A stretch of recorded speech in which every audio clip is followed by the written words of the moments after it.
Establishing battlefield control, standby. Hello Brigadiers, Haywire here. Brushtail Command has launched an adventure beacon. We will be joining up with the fleet momentarily, please find a comfy seat and strap in for adventure. Make sure to rally up by activating the roll call beacon in your channel redeems. For your safety, remain seated with the doors closed, keeping your hands, arms, feet, legs, tails, and wings inside while the adventure is in motion. Diagnostics in progress.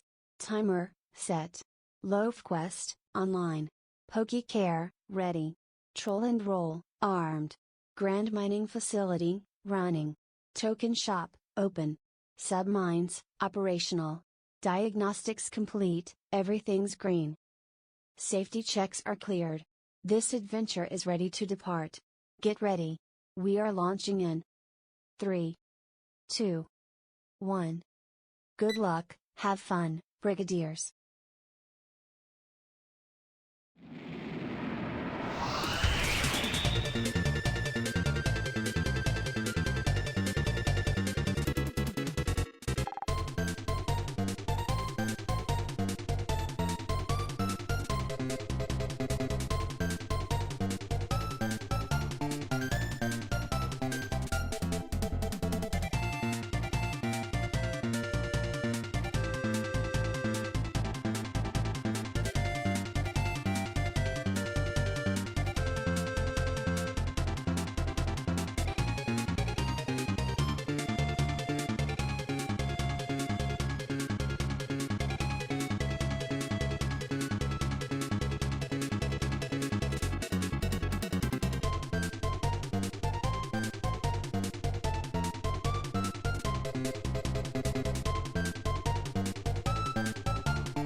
The transition didn't even happen. Hello everybody, how are you guys doing?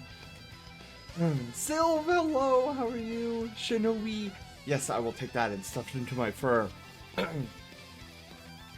Oh man, I am glad. Happy Pizza Friday, everybody. I'm glad it's Pizza Friday Eve. I said Pizza Friday, didn't I? I meant to say Pizza Friday Eve. My speech is gonna be off today.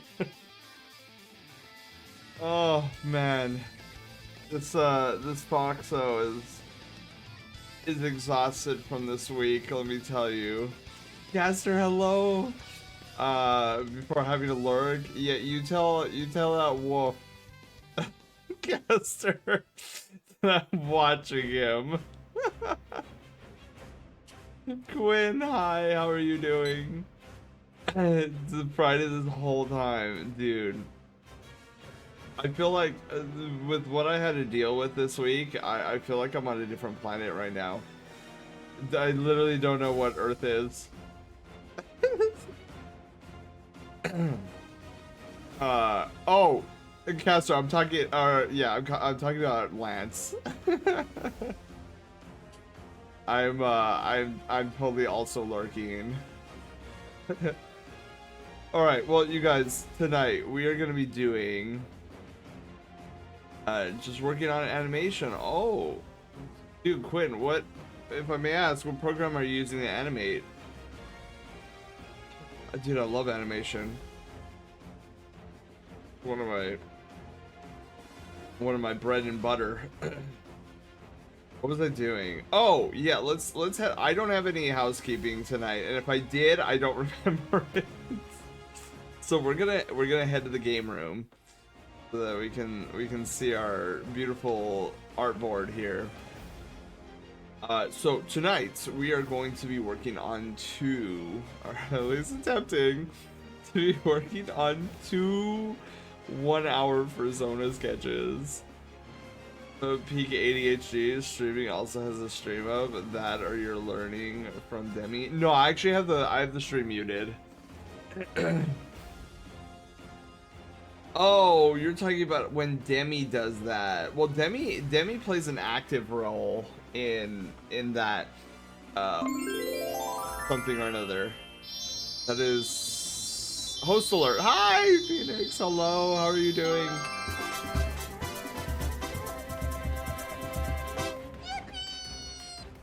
Dude, I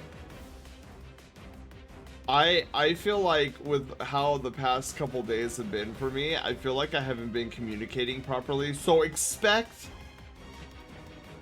some sen vocal fumbles here and there. Sage, hi, how are you doing? I also have to be very careful with my voice tonight. Let me tell you, that's a whole story in and of itself. How are you doing, Sage? I hope you're doing amazing. Solace, hi. I spy Cozy Sen. Yeah, I am very cozy right now. I'm also, what did I put in my title? Exhausted? There we go, that's the word, exhausted. How dare you art in here. Cozy with some gaming and listening to streams, yay! Well, I'm probably gonna be all over the place tonight in terms of like conversation topics. I'll probably talk about some of the crazy that's been happening this week, and then like I'll wind up talking about the Destiny. Well, I guess it's not Destiny 2 news. It's more like Bungie news. But I feel like I'm going to be talking about that a little bit. Miyako, hi, how are you doing? Frame by frame with high detail character. So are you doing... So Quinn, are you doing traditional? Like, are you using like a light box and you're like flipping up pages and whatnot? Or is it a digital art piece using traditional... from a highly detailed character? Yeah, it's always recommended never to, like, if you have a highly detailed character, it's always recommended to simplify the detail on it and then just get the important shapes on there, because if you try to animate a highly detailed character, it's crazy. AK, hello, how are you doing? Welcome on in. Digital, are you doing this in Photoshop or? It just keeps growing. Yeah, it really does.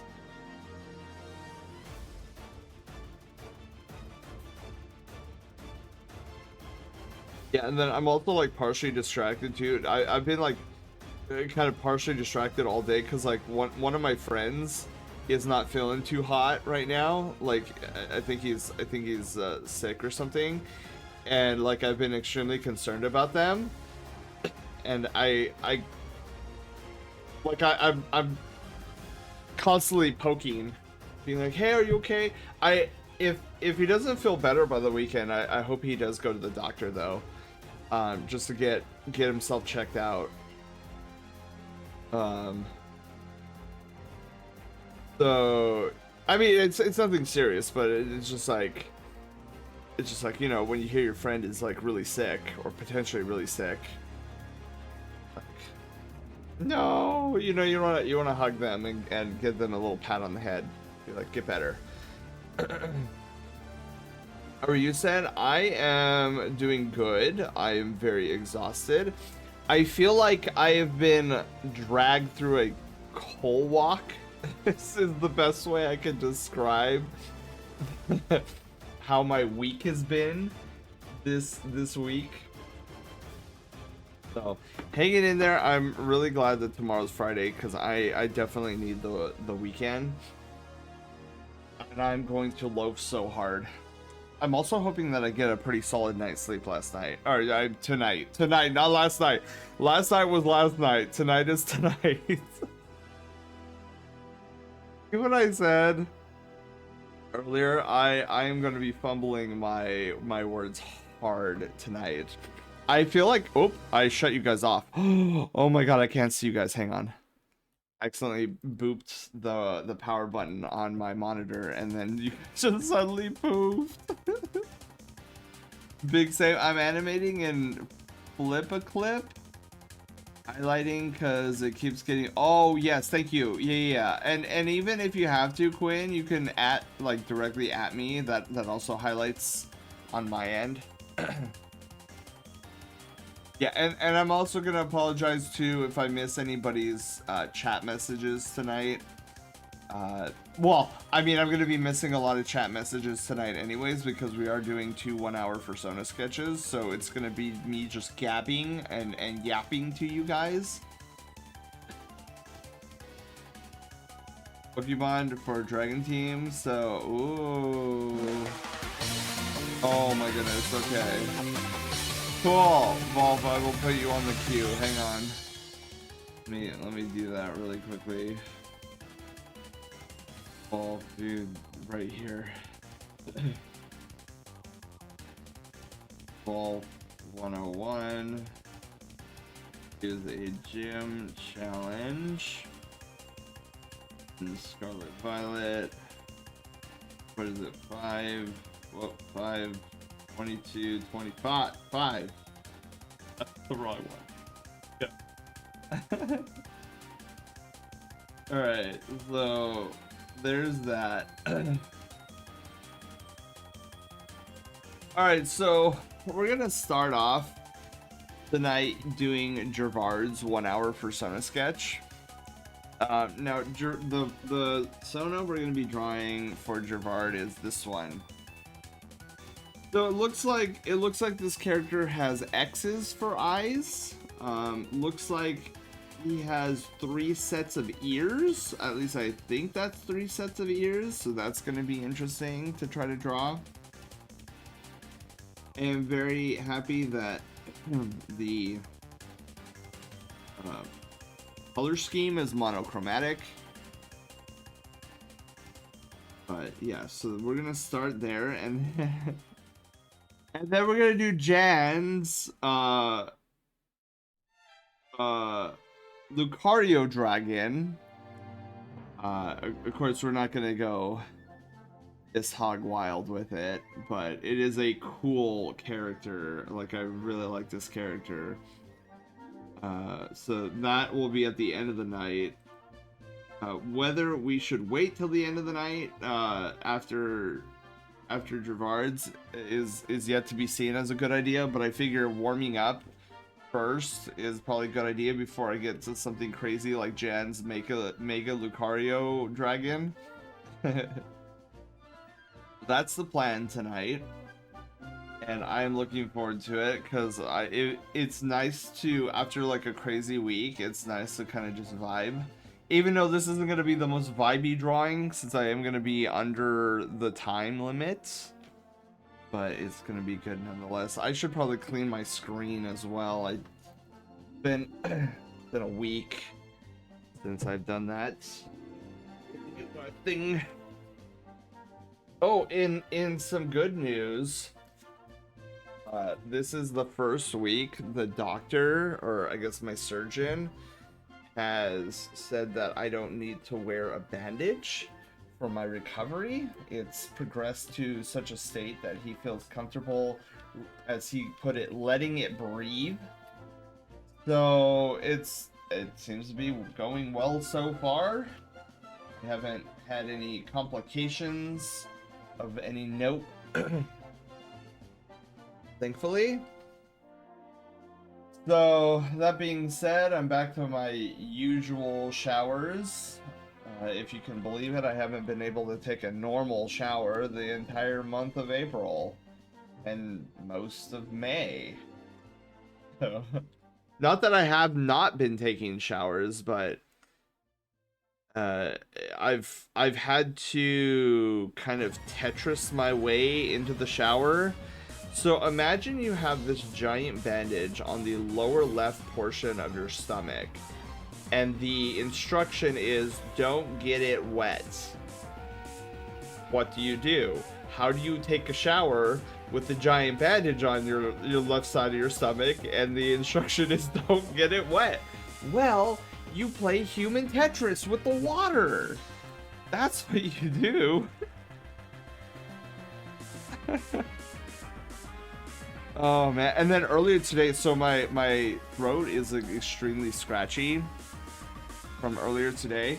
I had an episode, like an allergic cough episode, and I could not stop coughing for a good 3 minutes. And I thought to myself, well, this is going to thrash my throat.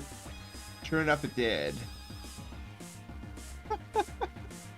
Dude, I tell you, dude, if you're me, there's never not a moment where there's an adventure.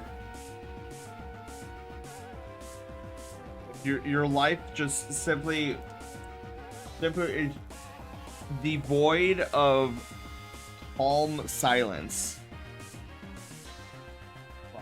Hey, at least I could say life isn't boring. All right. Thing I'm animated right now is the intro. It's long. I'm doing the intro. Standing there, but the first is Quinn. Is this a school project by any chance?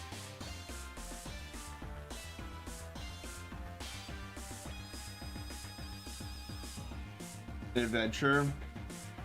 Yeah, most normal people kind of would probably describe them as sucky or aggravating, or any number of negative toned adjectives.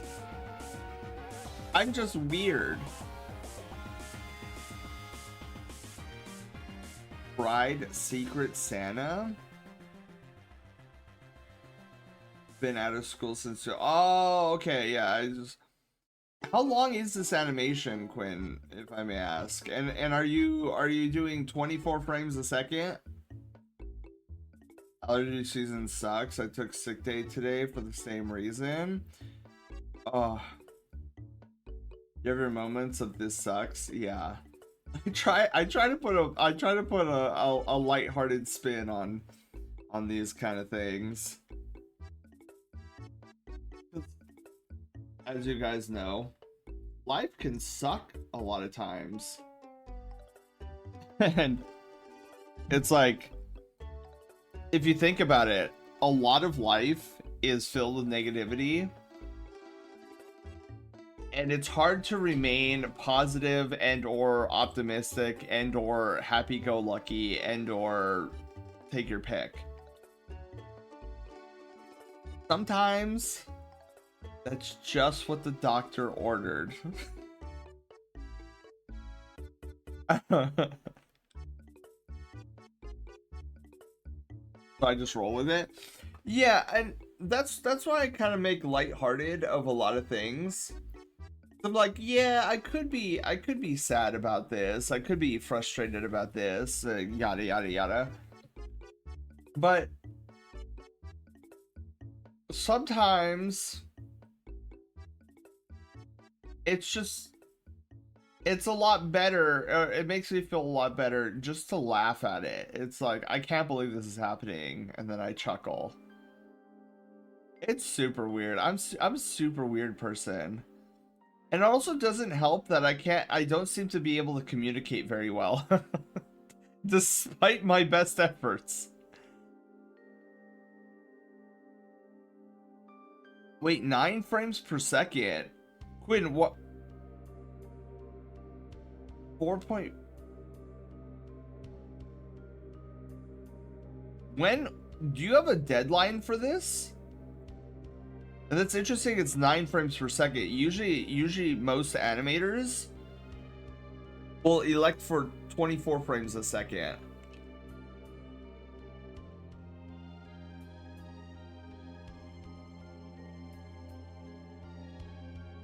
June 28th? How many minutes do you have completed so far, Quinn? Under hopeless circumstances. But Cyber, hello, happy Pizza Friday. Eve. I have way more frames to struggle with. That is true.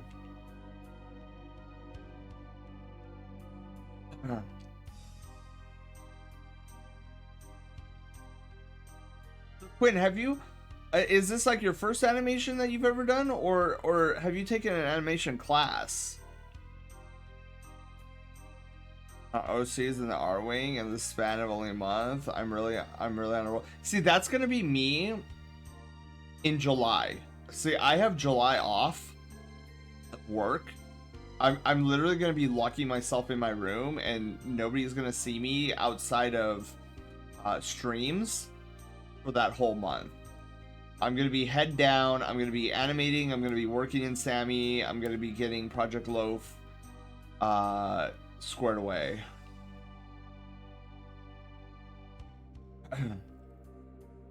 I've only just really started. Oh my goodness. Well, I wish you the best of luck, Quinn. As somebody who graduated with a BFA in animation, and my thesis to graduate was a 60 to 90 second traditionally animated film. That puppy was wild.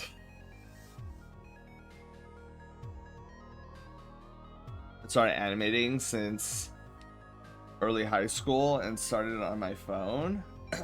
Self-taught. Wow. And so, Quinn, I take it you have versed yourself in the 12 principles of animation. Oh, also, we should probably get started before I start yapping for 3 hours and not do a single bit of drawing.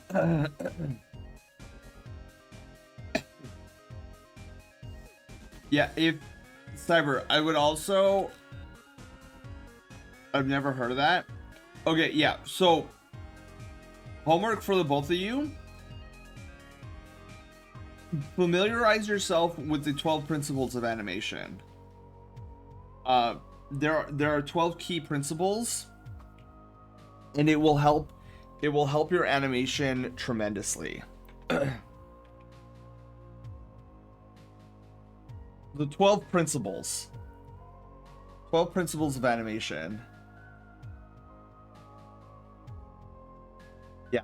It's the first thing you learn in animation university. is the 12 principles. And you could always tell which animators know the 12 principles and which animators don't. Cuz and you see this a lot. You see this a ton with like animated Telegram sticker animators, and even to an extent Twitch animated emotes, because you'll get these like really sharp like run-on animations is what I call them, where there's not enough breathing room. I call it breathing room in between differing animations, so that the audience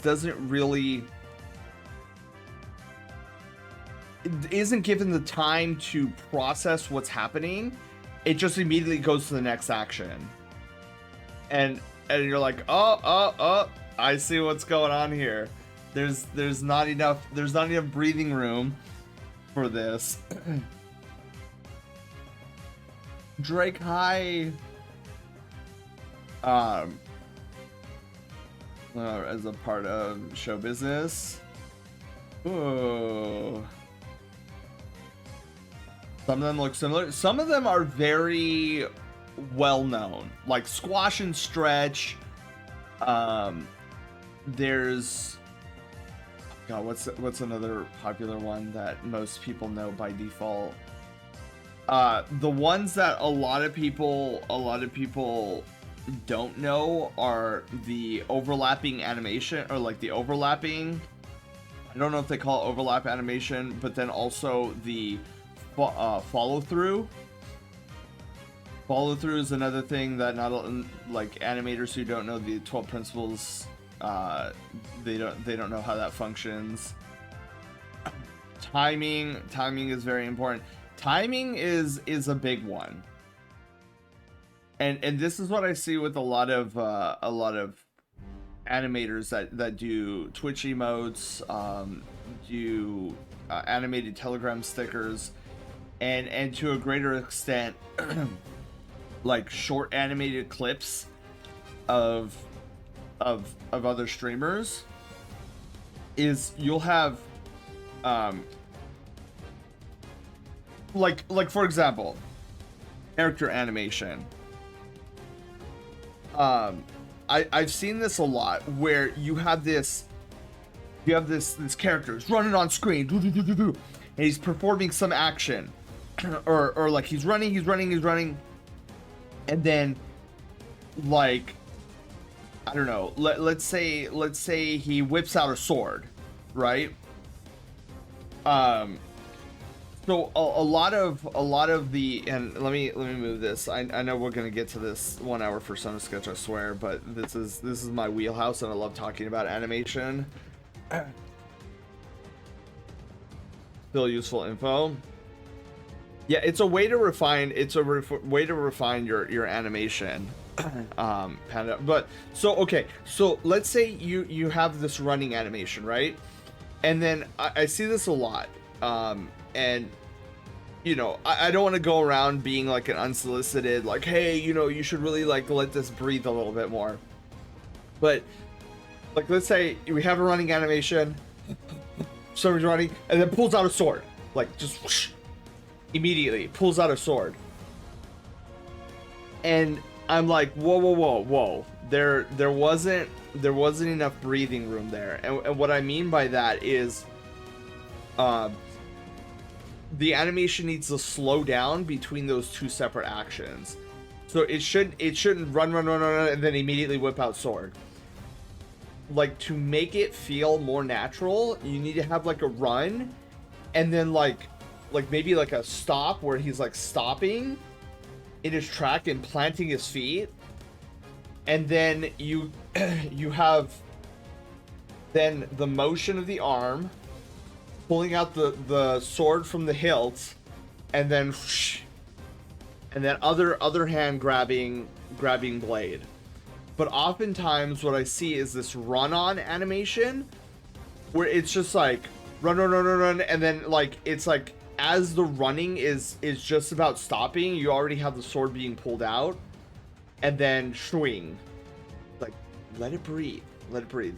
Generally speaking, you don't want to have two animations going on the screen at the same time, because the audience will only be able to focus on one thing that's moving at a time. So if you're having like multiple of these run-ons, there's like an uncanny valley feel to it. It's like, oh, this isn't natural. It's like somebody sped up the film. So it's like, you got to add more frame. This is the weird thing.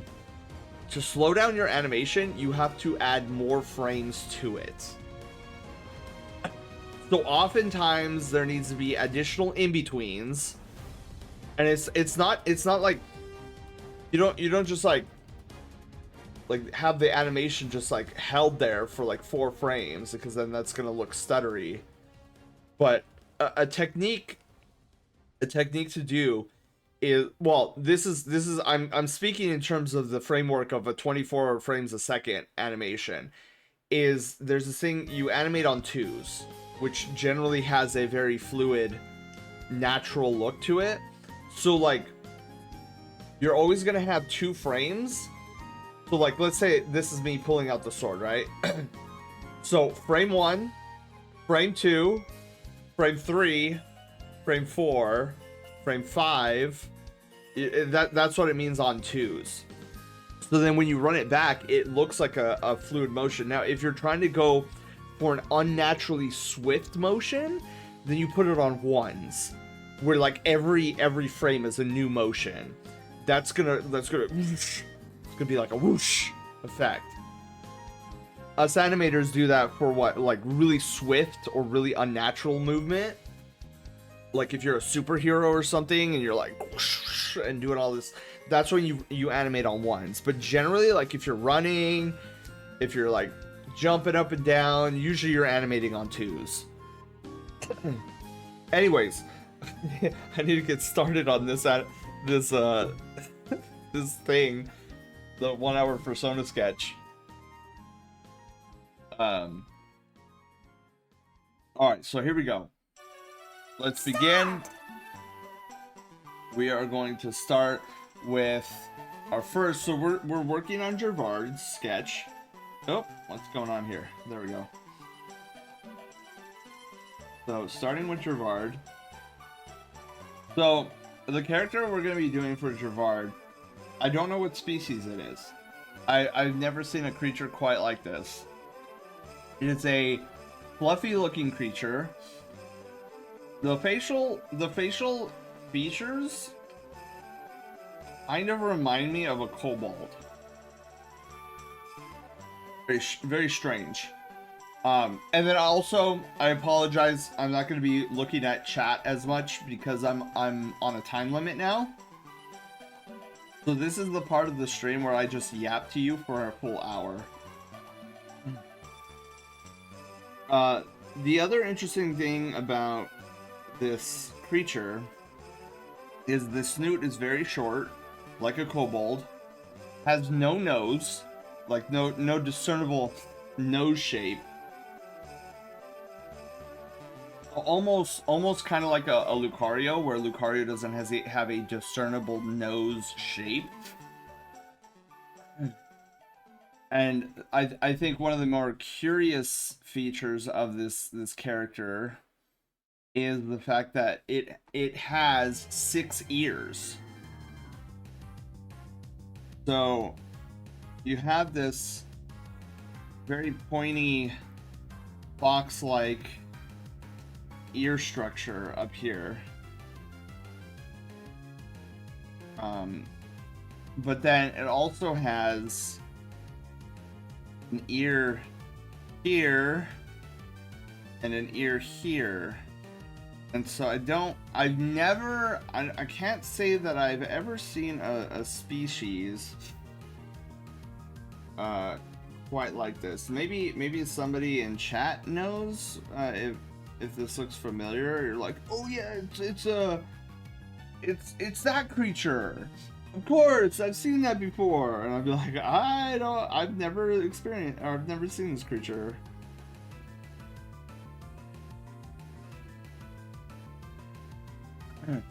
Gerard, hi. Yep, exactly. So we're gonna do our best here.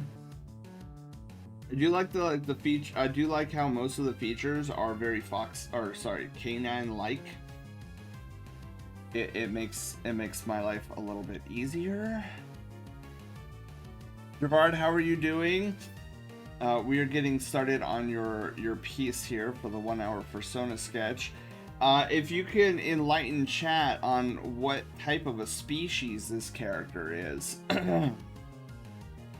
Because I don't think I've seen a species like this before.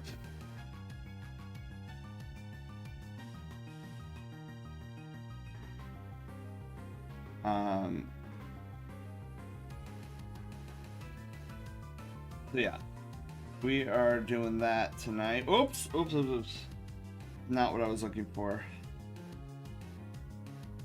But yeah, I need to go. I need to see if my computer, like maybe my old computer or maybe my backups of my old computer data files still contains my animation for my thesis.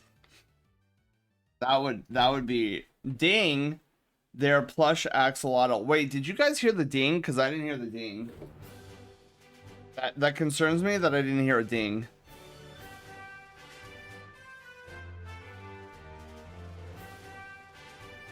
Wolf, did you hear the ding, or was the ding not present?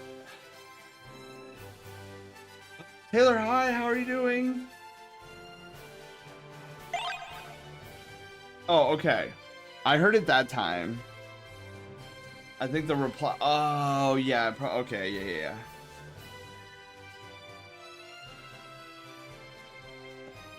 So it's an axolotl. Interesting. Is it a pure axolotl or is it an axolotl hybrid? Because I feel like with the way the ears are, it's hybrid. I would imagine. And then, am I correct in the fact that the pupils are X's? Doing okay? Or I'm doing? Was it a warm day today? I imagine it was a warm day. Okay. Luckily, it was a lot cooler today than the forecast predicted. It was like, oh, it's gonna be like 90 degrees again today, and it was only like 85. Supposed to be even cooler tomorrow. Thank you.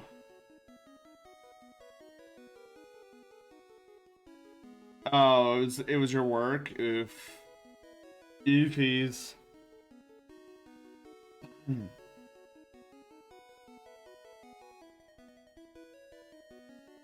Okay, so we're gonna come in here. But yeah, definitely for those who are thinking about animation, definitely look up and study the 12 principles of animation. They will help you tremendously.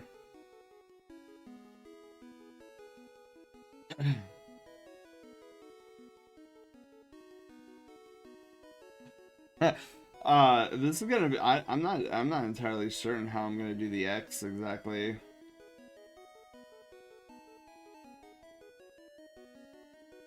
I'm sure I will figure it out.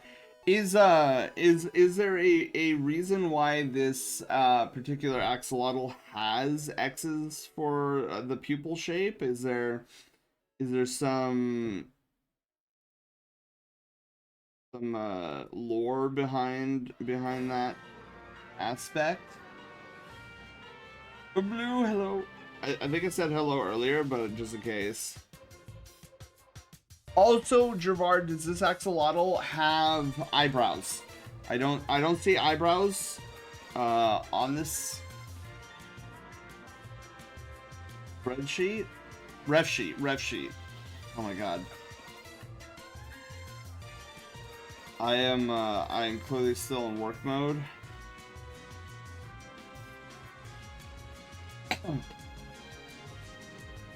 Oh, plushie. Okay. I'm not sure why his eyes are X's. Is a character of a friend. Oh, it's your friend's character. Oh, that's kind of cool.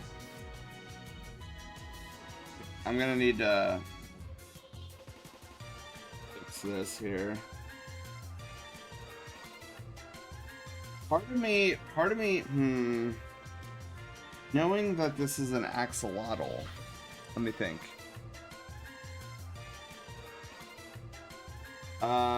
Part of me is thinking maybe we...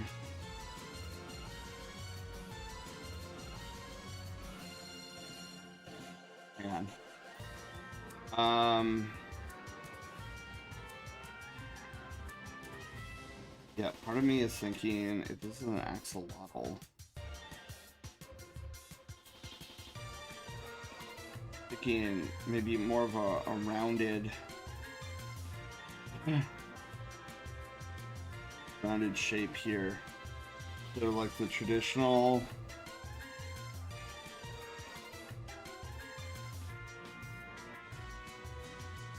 So is this like a surprise for your friend, Bard? Oh, that's my problem. Okay, wait. I'm making one too many ears here.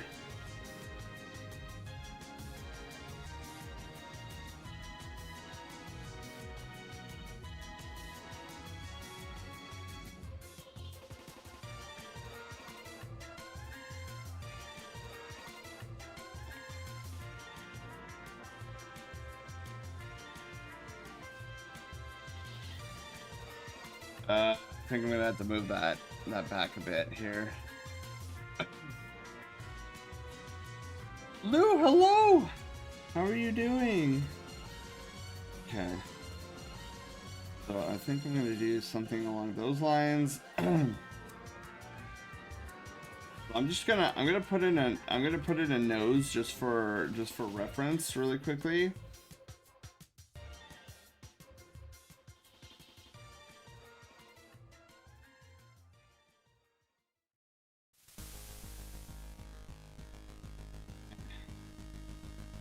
Very delicate procedure.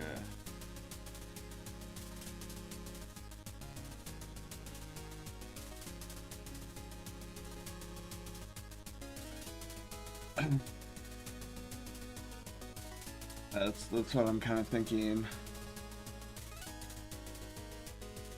But yeah, hello. We're doing a Lottle tonight.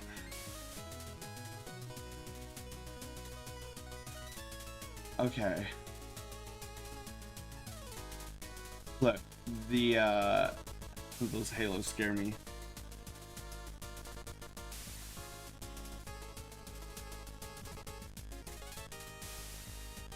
All right, get like that in. Whoa! Wow. Hold on. Zoom in, please. Thank you.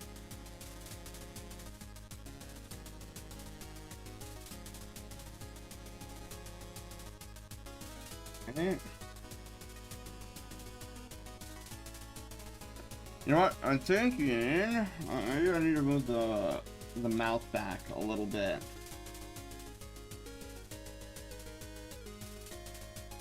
Okay. I think that's better. Okay.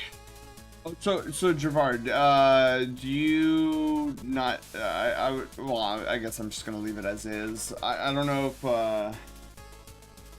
it doesn't seem to have eyebrows, so.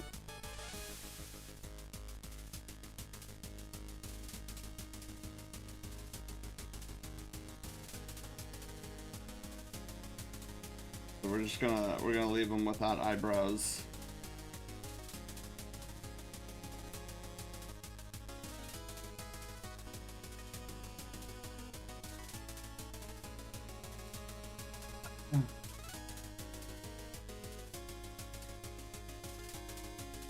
Anybody see the Zootopia trailer recently? The new Zootopia trailer?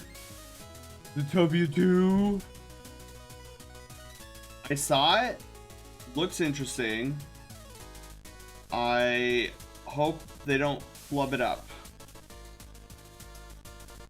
AK, have a wonderful night. Soaking my arm in water. Is something wrong with your arm, Lou? Okay. What time is it? Okay, we're 15 minutes in. Oh, hang on. I should probably include the scary Halo things. Normally, I wouldn't mind the Halos, but it being on a time limit, that's scary.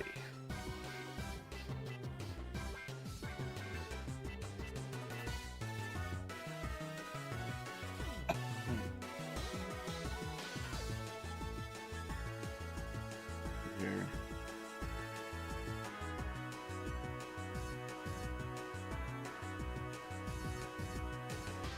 Got one Halo there.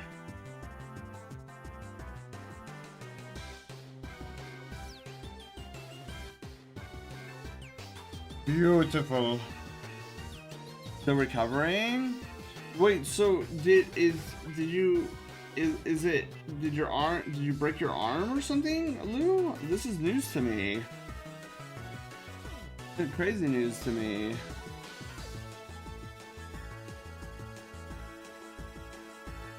Okay, and then we need another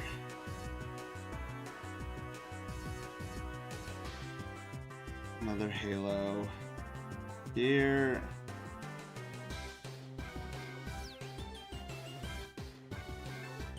Just like this. That. Alright. Cool. That is what we're going to be doing. Boom. That. Maybe, you know what? I don't know if he has fluffy ears, but we're going to give him fluffy ears anyways. Why not?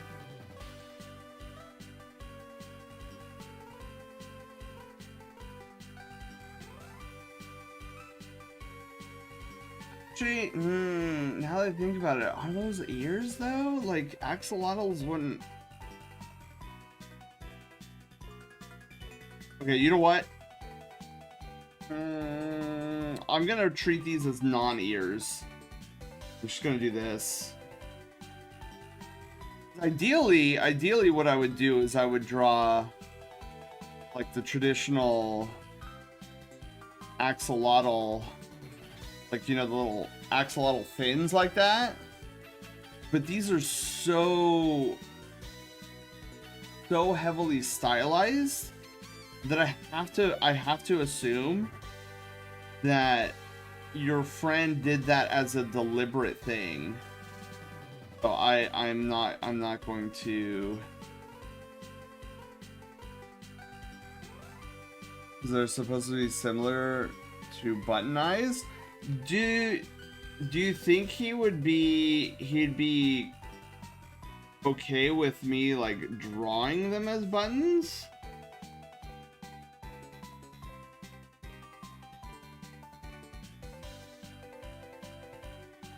Like I could do something like that. I mean, if not, I can just keep them the X's.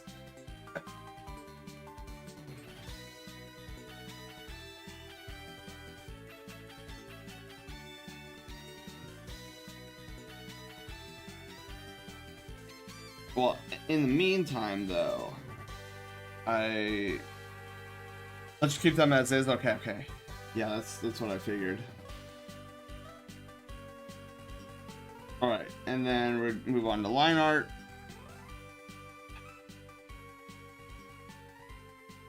After soak. Oh yeah. It's probably hard. It's probably hard to type and soak the arm at the same time. All right. So, see here. Do 8. Start here. Whoop. Oh, wait. Why did we change tools there? There we go.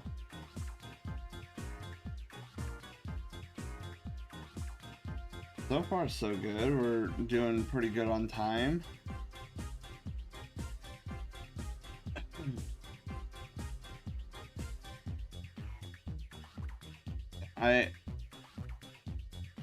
I'm glad that tomorrow's Friday, and then I hope that my workday goes by really smooth and uneventful. Because I'll tell you what, yesterday was one of the most eventful days that I've ever worked at this particular job. It was a field trip that had gone awry, is how I describe sentiments. So yesterday we had the kiddos go on a field trip to a park to do like a bunch of fun things. It's like the main draw of it was like, oh, we're gathering together all these students from all over, and we're gonna play this giant game of red light, green light. And it was like, oh yeah, dude, that sounds like a lot of fun. Like, what could possibly go wrong? Well, apparently everything. So it felt a very last minute decision that came from on high. And we were like, okay, yeah, whatever. Well, like, if they got this all scheduled, like, we'll run with it. So we take these kiddos, and mind you, it was very hot yesterday. It was like in the 90s, and that is not weather you want to be out in. For those who like Celsius, the equivalent in Celsius would be 28 degrees Celsius, like that level of heat. And so it was suggested to us that, oh yeah, the kiddos will be well fed, they'll be well hydrated, stuff like that. So we're like, okay, cool. So you guys have food, you guys have water there. All we need to do is bring the kiddos and make sure that they don't get lost at this park. Well, turns out there was no food and there was very limited water. And this was a 3-hour event. I can't believe that whole shenanigans. Leona, hi, how are you doing? So we were lucky in the fact that none of the students passed out. I mean, some of them got close to it, but I'm just thinking, who planned this and didn't think, let's have a bunch of food and a bunch of water? Crazy to me.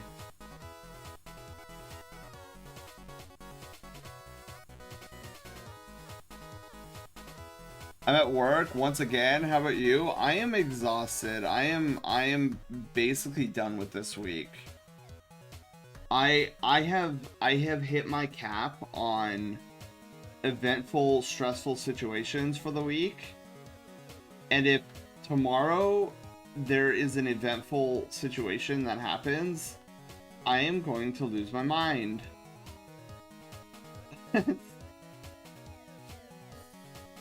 Yeah, I left work today and I was just like, nothing particularly happened today.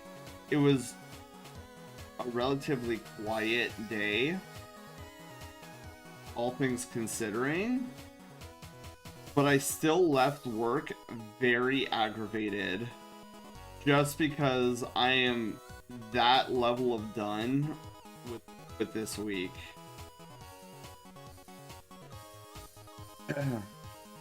Sleepy Foxy, yeah.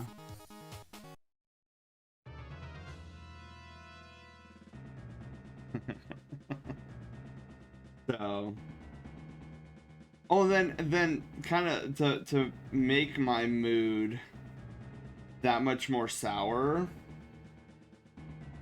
today. So I'm learning about all of this stuff happening at my favorite game studio, Bungie. I don't know if anybody here has like keeps up to date on particularly big gaming drama, studio drama news, but apparently the studio Bungie, who is the ones responsible for Destiny 2, they created Halo. They are not looking so hot right now. And I'm worried that one of my favorite modern games of all time, Destiny 2, will no longer exist in a few years. Because right now, oh my goodness, what's going on here? What's going on behind the scenes at the moment is we're finding out that all this stuff, this bad stuff, has been happening at the studio for God knows how long, and it is tanking the finances of the studio in general. I'm like, no.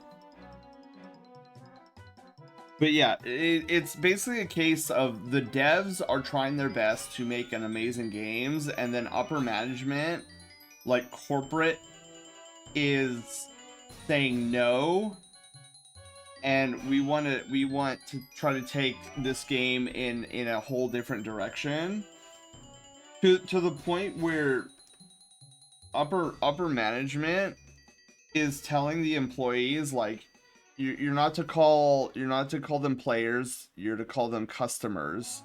You're not calling Destiny a game, you're calling it a product.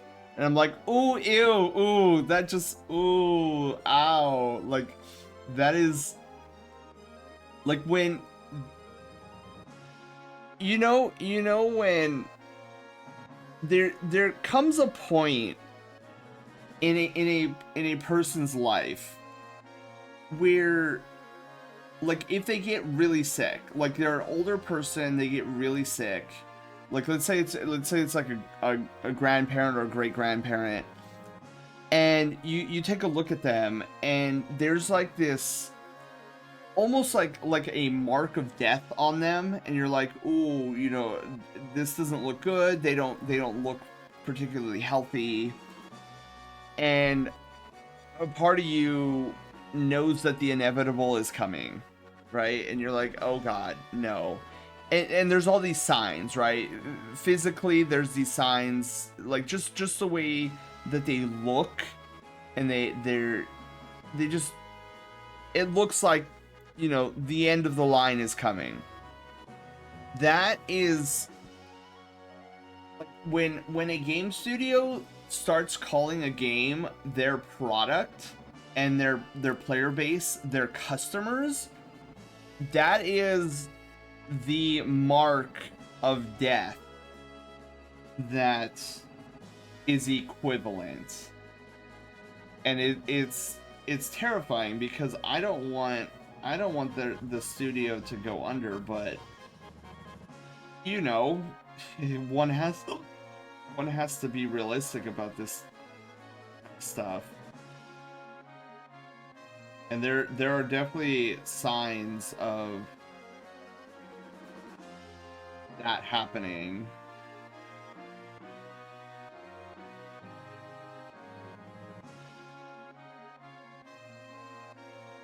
I'm like, please no, not my favorite studio.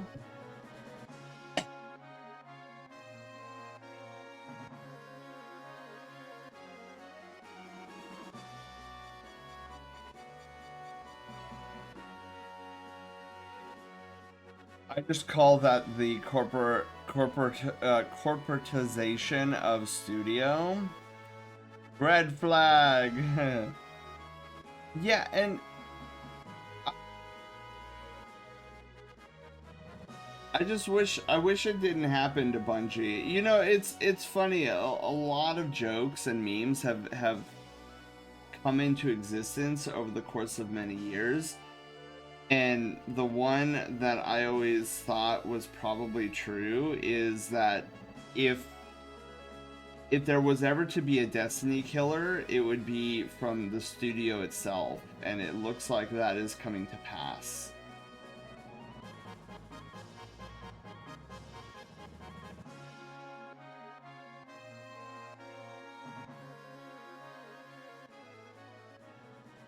Okay. That's how I'm gonna do this.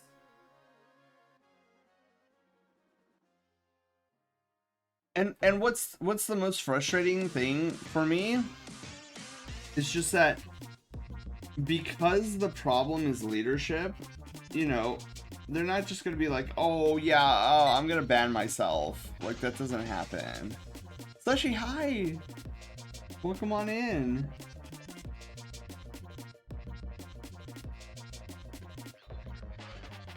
So it's like I don't know how they're going to uproot the disease without taking down the entire studio.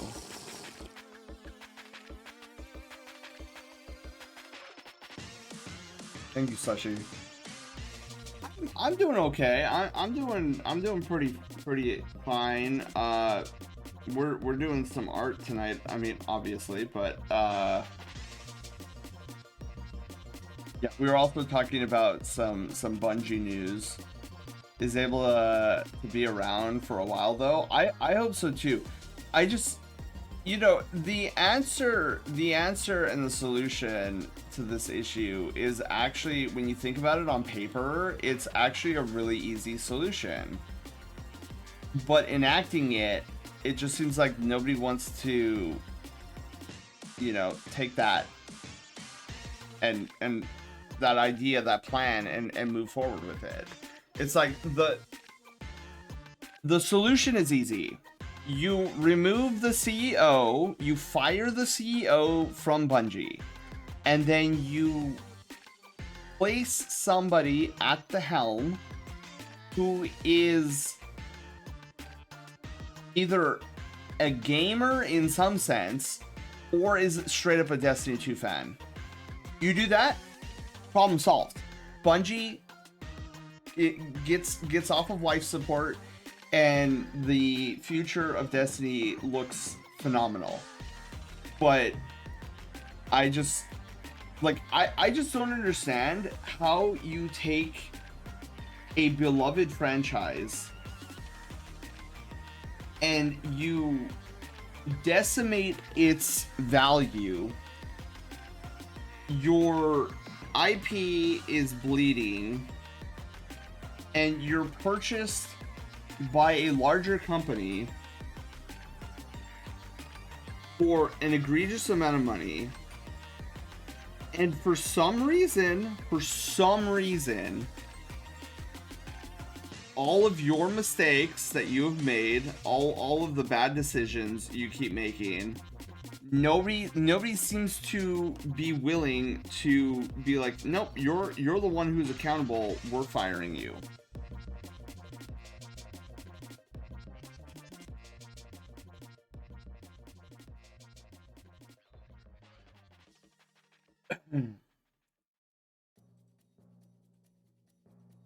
Already put in people for Destiny already, they just have no experience.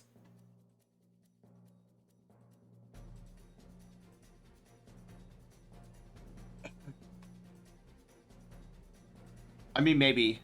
Kinda. I just drop hello, how are you doing? It's just, it's a very frustrating thing for me to witness.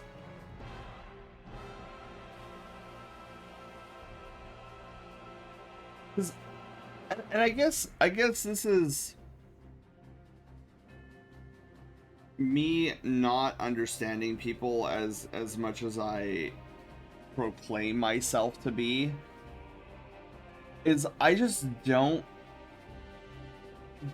get, like, if your main motivator is money, how is it that after a course of 10 years and shooting yourself in the foot all 10 years because you think that you have a better idea than your own development team, how is it after 10 years you're still that egotistical that you cannot see and step back for a moment and be like, no, I'm the problem? How do you do that? How do you I don't know.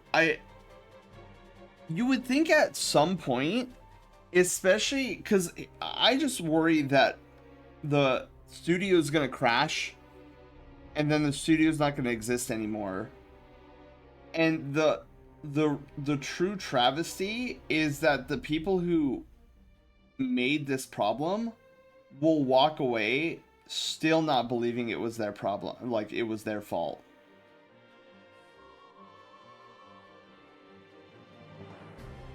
And at that point, it's just because the thing I don't want to have happen is I don't want these guys getting into another studio and doing the same thing that they did to Bungie. That's the thing I don't want to see happen.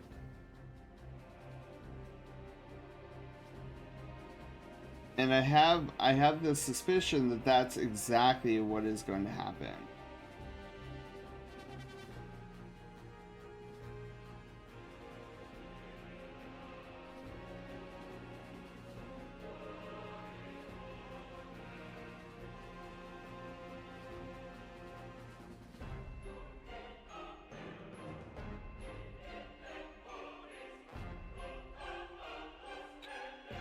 Woo!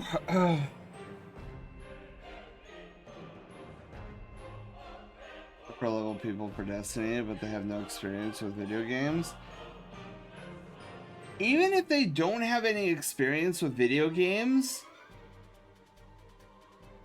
like, are they taking the guidance of the experienced game devs? Like, hey, this is the direction we should be going, and this is what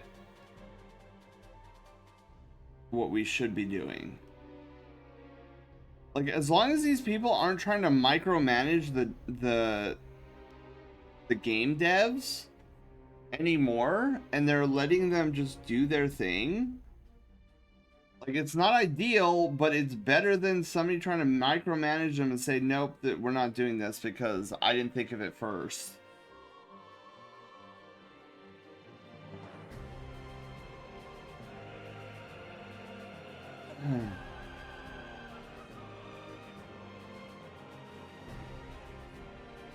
That's my concern. Like, if upper management can just leave, if you don't know how to make games, that's fine. Just leave the devs alone. Do the businessy thing that you know how to do and just stay out of the way. Do that, I'll be fine. But if you try to come in and be like, oh, well, should we really be doing this? Like, is this something... Like, should we... you sure you should put this in the game and not in the Eververse store?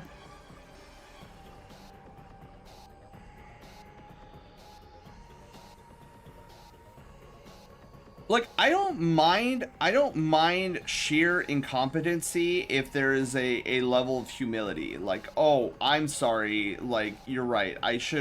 You guys know what you're doing. Like, we have to, I'll keep try to keep us within budget as best we can, but I'm not gonna go into your studio and say, hey, you know, we should do this 80s style stupid story right before the release of our grand finale.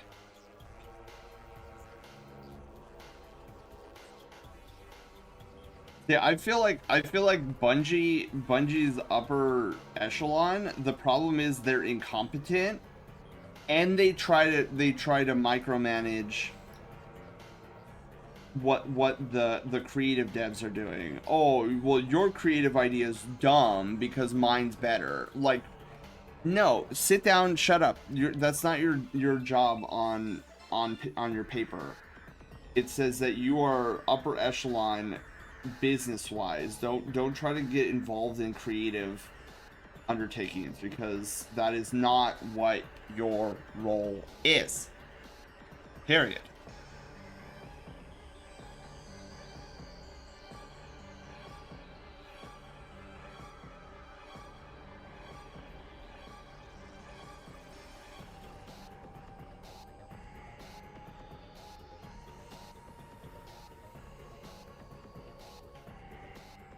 That I think is the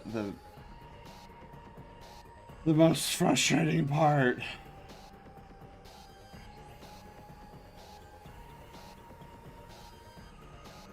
Yeah, and this you see this throughout the game studio industry too.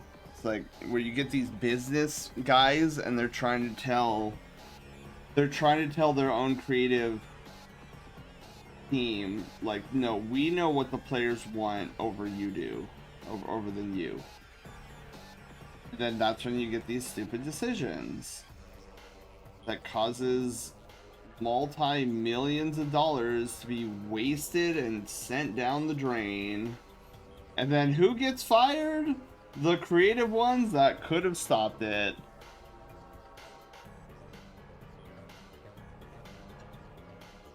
The sheer irony. But yeah, I'm trying to like keep a level head while discussing this topic, but internally I am seething with rage of 1,000 suns. Cause like we know now, oh, I've known this entire time, but now everybody knows that the reason Destiny has stagnated is probably because all this innovation that's coming along and upper management's like, nope, that's a dumb idea because I'm the upper echelon. Wow, thank you. How is your finances looking because of your ingenious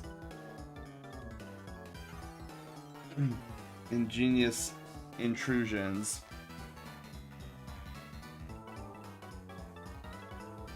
And it is sad though, Panda. I do the hopeful unrealistic scenarios that Sony just fires them, but realistically, if they do, they're gonna leave with some serious. Again, a lot of people get hung up on this golden parachute. Oh, well, all these guys that are gonna get fired are probably going to get this massive gold. At this point, I don't care. I don't care. Is it fair? No. But I don't care if these bloodsuckers get a golden parachute. I just want them gone. I want the cat. You know, I think back. I know this is a wildly extreme example, but when Sendad got diagnosed with cancer, money was not an object. I was like, you get him in whatever surgery to remove the cancer, do it. I don't even care. Like, I just want him to survive, right? That was the only thing on my mind. So people who come to me and tell me about, oh, well, you know that they're gonna get a golden parachute. I don't care. If the cancer is going to get removed, I don't care the price tag. If Sony has to pay out bajillions of dollars for these idiots to get removed, if it means the survival of one of my favorite games and one of my favorite studios, I don't care. Exactly, Paul. Exactly. But yeah, it's something that people bring up to me a lot about the whole golden pair. Oh, they're gonna get a gold. It's like you're talking to the wrong guy, because I just see it as flushing the toilet. If Sony has to pay these guys $200 billion per flush, but then afterwards the toilet is finally clean. All right, you know what? It sucks, but at least the toilet's clean now, and we can actually get some real work done.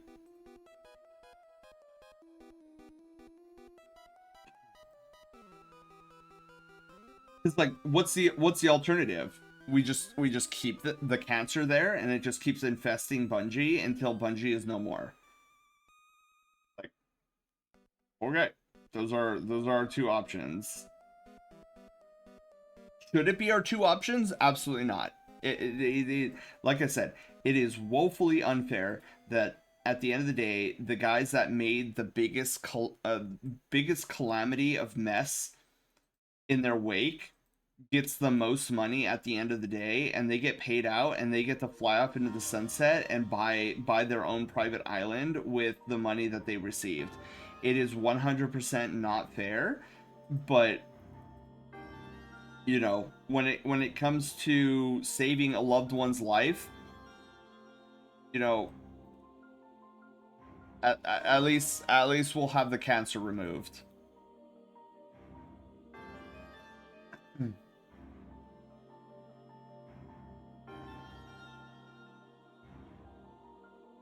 And yeah, it definitely peeves me that, because if you look at it from a logical component, a logical perspective, it's like these guys are the sole reason why a company has been floored. It is their mistakes over the past 10 years that has seen the studio go in such a state. And because of their bad decisions, they get rewarded for it. It's frustrating. It is 100% frustrating that, like, stupid upper echelon gets rewarded every time for their stupid, egotistical mistakes that they cannot see that they're the issue. But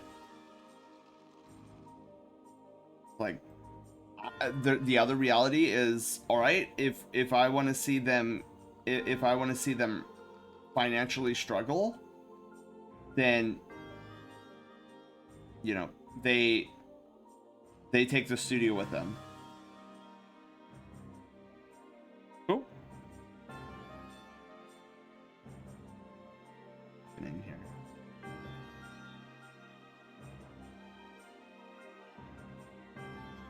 And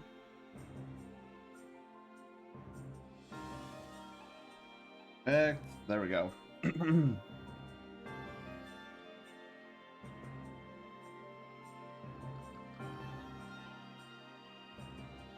I mean, if I could work my will, I would love find some way to fire them without a golden parachute. I think that would be justice served. But again, that's what sleeping is all for. Sleeping to have those nice comforting dreams.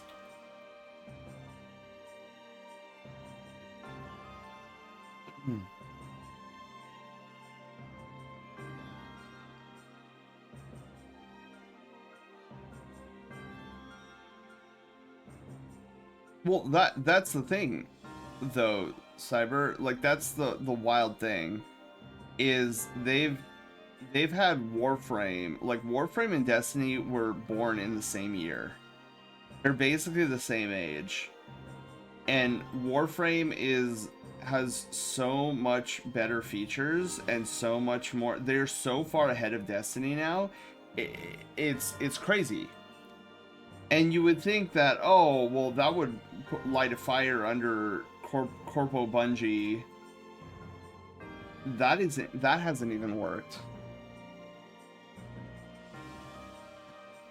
It's like if competition isn't gonna scare Bungo, like Corpo Bungo, into doing something for that's actually good for the players, I don't know. I don't know what you do. And what's even more frustrating is it sounds like corporate Bungo is trying to survive long enough. It sounds like they're like, rumor has it is that they want to dip once they get their payout. They're just gonna leave the studio. And that type of behavior disgusts me because it shows that A, they're not leaders. They're not willing to lead the ship. They wanna take a life raft and bail as soon as they get their money. And then it also shows that they really, like what I've been preaching, is that they really don't care about the game that they're making. They just don't. Jade, thank you so much for the tier 1 sub, and congratulations on leveling up. How are you doing tonight, Jade? I'm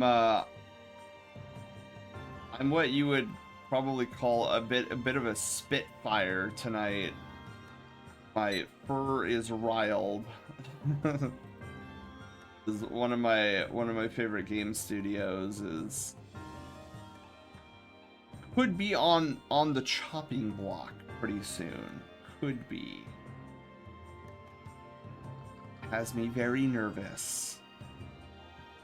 Because it's one of my favorite games that I like to play in modern day.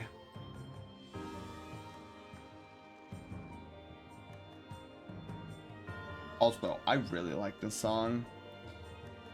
This is the same studio who can collab with Disney to sell Star Wars cosmetics.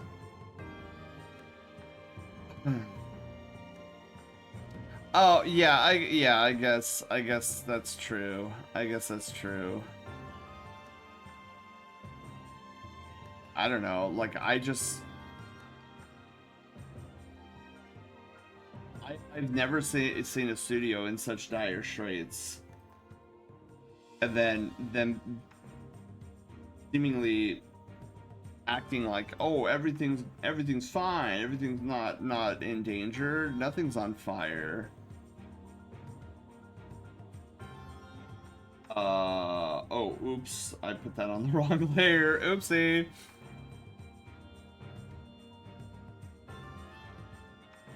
Alright, cool. So I need to clean up some stuff here.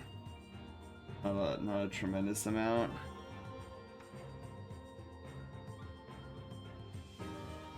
Above, I see. Yeah, if it's and I apologize, Cyber and Panda. I know you guys have been posting like really big blocks of text, and because I'm on a time limit, I can only read like bits and pieces of those. So otherwise, normally I'd skim through it.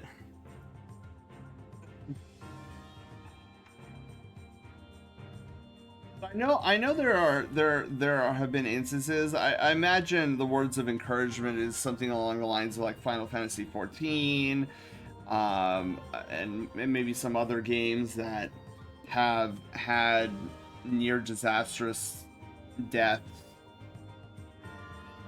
and have survived. And I understand. Looking good, Set. Oh, thank you, Druff. Yeah, I'm really happy with how this is coming out. So let's see here. Now let's get the color in here. So try that color.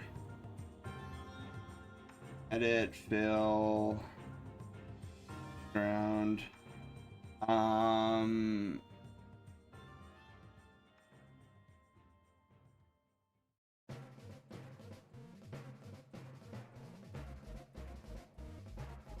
So yeah, okay. I also need to clean up this part of the line work.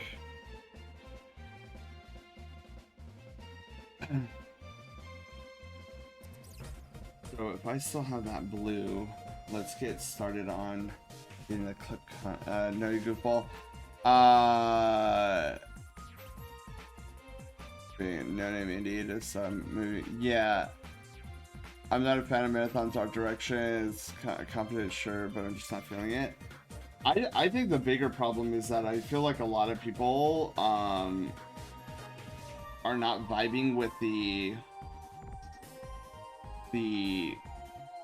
extraction shooter aspect of it. And this is kind of what scares me with with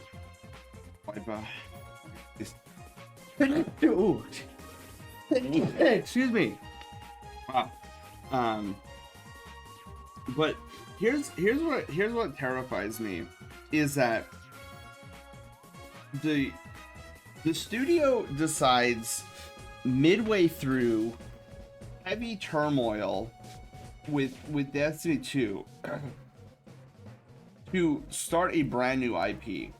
Now, if you were a smart game studio, you would take a playbook out of Riot Studios, like Blue Book of Success, where Riot didn't make a game for years. It wasn't until they knew that League of Legends was in a stable money printing position to then make Valorant. And so now they have two big IPs. The problem with Corpo Bungo is that midway through some heavy Destiny 2 turmoil, where player numbers were dropping off, there was not an influx of new players because of the mountains of walls that corporate Bungo decided to put up to make it darn near impossible for new players to even get into the game. They decide, oh, let's, the ship is taking water on, let's in the middle of it build a second ship. So instead of having the full team fix the ship first and stop it from leaking, they took half of the sailors to this brand new ship and have them build a new ship while the current ship was still leaking water. And then the way Riot did it was they designed a luxury cruiser. They took the luxury cruiser out for a joyride, realized that it wasn't the Titanic, and realized that it could self-sustain itself. And they decided, oh, okay, well, we have the luxury cruiser, the cruise liner. It basically runs itself, so let's take some of our talent, hire new talent to make another luxury cruiser, a cruise liner. And that's how you set up for success.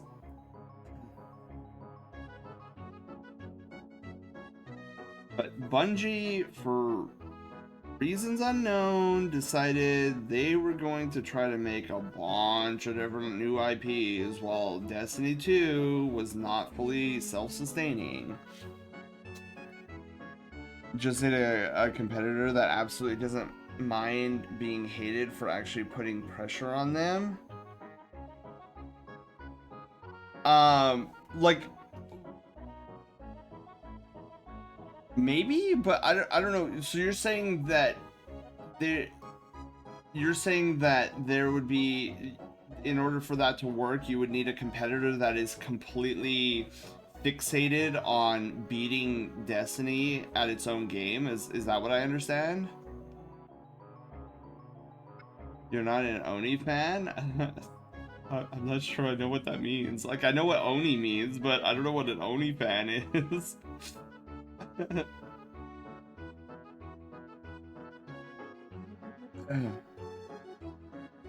I have 2 minutes. You know what? I'm not even. At this point, I'm not even gonna bother trying to speed up for try to get under time. I'm just like so not feeling it. We basically are done, but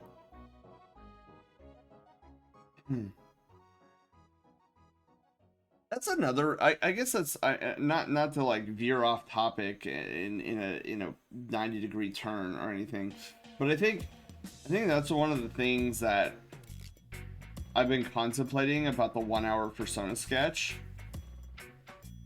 It's just like I've gotten to the point where it's like I don't like I try to adhere to it, the 1 hour.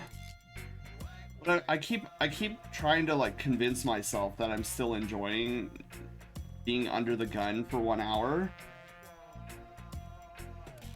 The more I do it, the more I'm like I'm trying to convince myself, and maybe that's the problem. Maybe should I be trying to convince myself on this?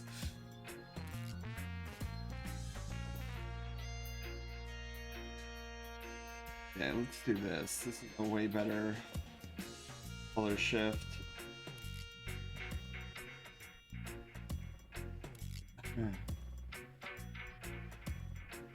Made a tune shaded third-person shooter called Oni on the PlayStation 2. Oh, dude. I feel like I knew that at one point. It's someone who actually puts the work into someone to be par excellent. So would this competitor be in like working in the Bungie studio, or are we talking about a different studio entirely?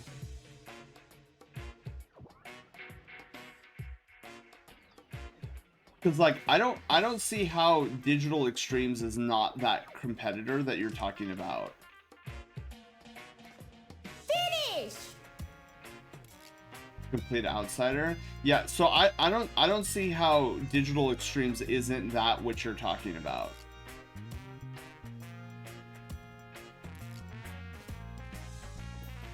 The concept? Oh. Yeah, and then oh shoot, I just realized I did it dumb.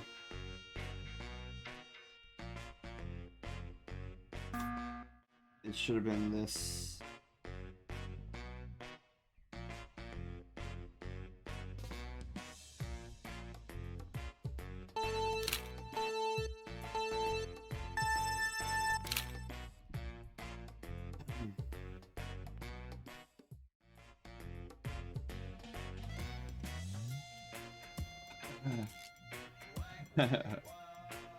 Concept, I see.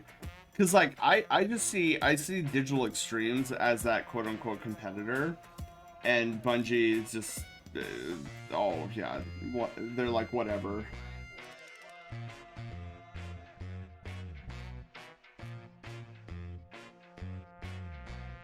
Zelda, hello, how are you doing?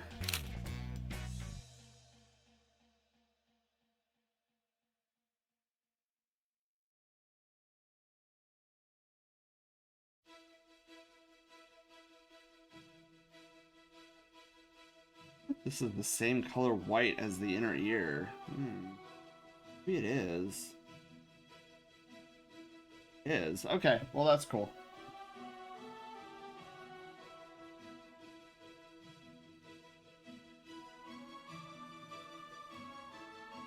Can't keep up. Yeah, I don't know where Bungie's future is. And I feel sad. I like straight up. I feel sad, I feel frustrated. I don't like the idea of studio collapsing under its own stupidity. But that's kind of the reality I have to look at with everything that's been happening.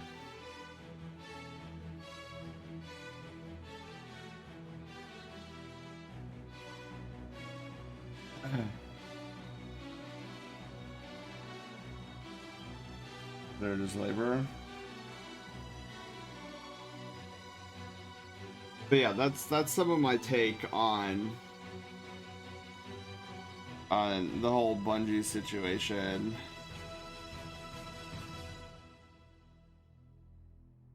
And I'd feel the same. I'd feel the same way too if like Nintendo crashed and burned. Like, oh, I guess no more Legend of Zeldas.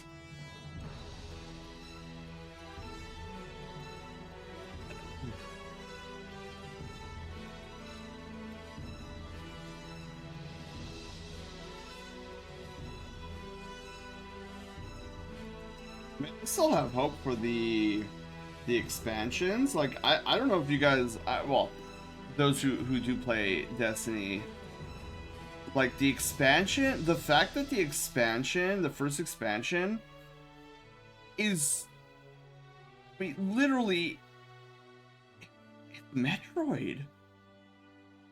It's crazy. And I love the Metroid Prime series, so I'm kind of hyped for what they bring to the table.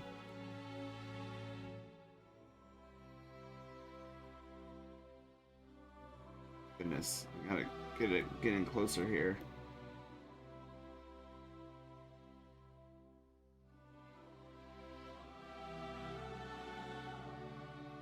So I believe we're pretty much done with the axolotl here. I just need to finish up the mouth.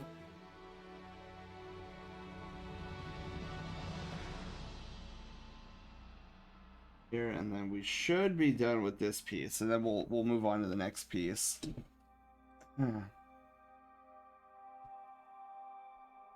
Yeah, but I mean, I think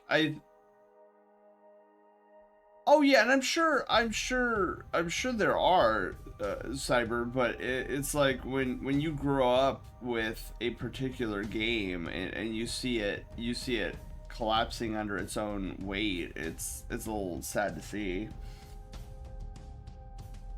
I'd be like, oh no, well anyways. I'm hoping Nintendo does.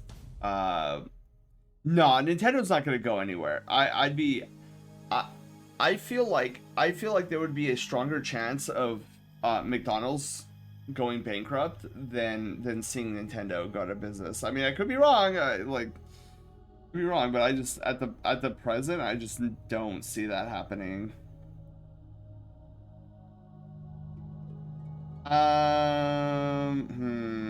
You know what? I'm gonna do something. The line art here is bothering me. It's not correct here, so we're gonna fix this.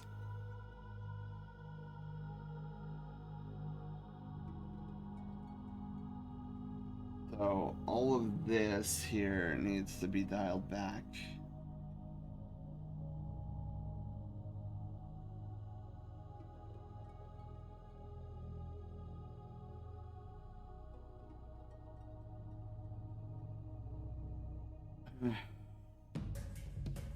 Perfect. There we go. First piece done. Got the halos in there and everything. I was worried about the halos actually. New expansion is someone who's never played a Metroid. So my thoughts are ball funny. Good, thank you. All right, so let's Gervard, what is this character's name? What's this Sona's name?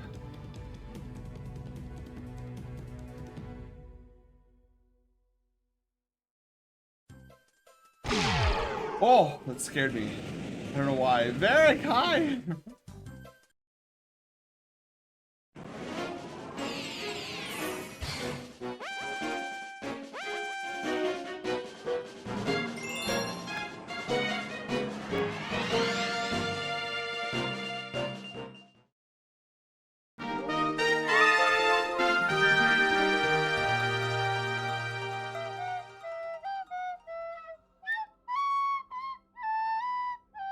Ma'am, are you okay?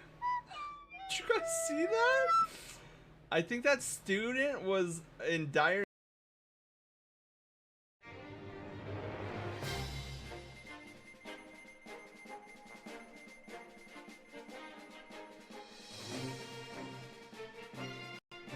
Welcome to the Brushtail Brigade! I'm your wholesome captain and variety game master, Sen!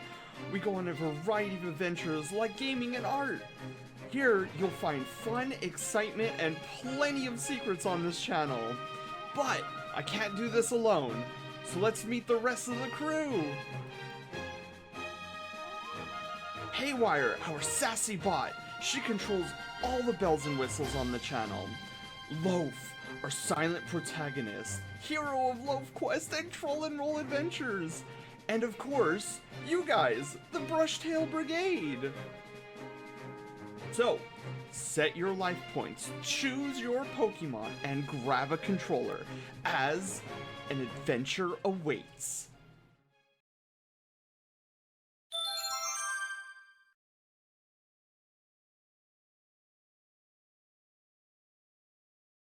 Oh my goodness. Hello everybody, Varric. How was Minecraft? How are you doing?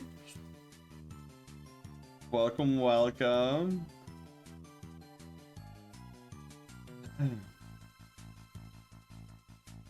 Oh my goodness. Well, you are catching us at a good time. We just finished our first piece. We're moving right into the second piece right after this. This is a piece we did for a 1 hour persona sketch for our friend Gervard's friend.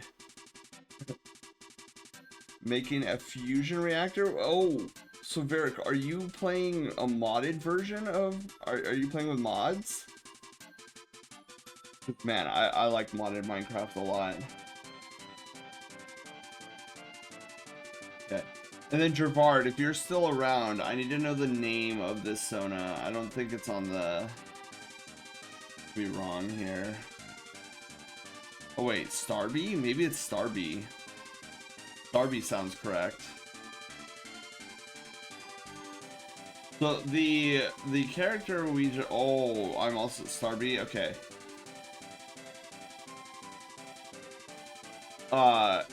Gervard, I'm gonna have to ask you what card color your friend might like.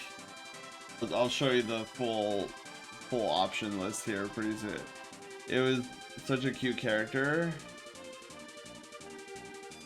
Prominence 2. I'm actually unfamiliar with that mod pack.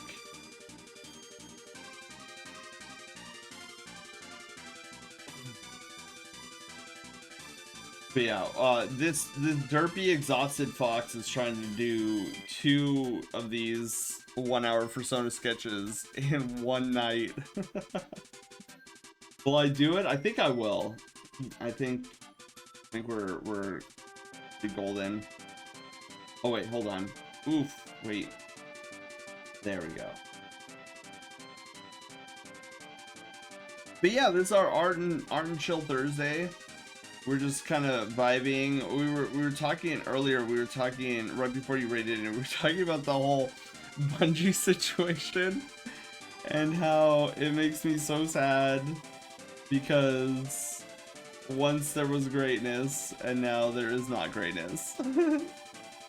Like Feed the Beast, and wow, you got wow, you got oh, Feed the Beast and WoW got smashed together.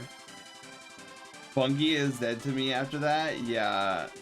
Well, we'll see. Well, honestly, Varric, if we could just remove all of corporate bungo, like C-suite bungo, I think the studio could make a comeback.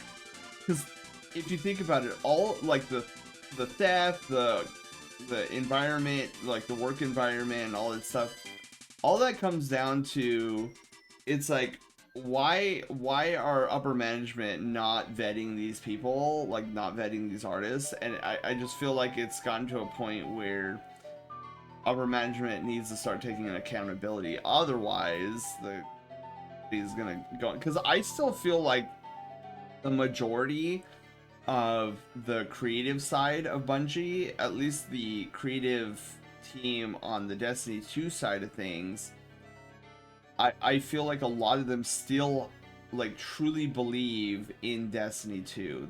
They want to see it thrive and survive.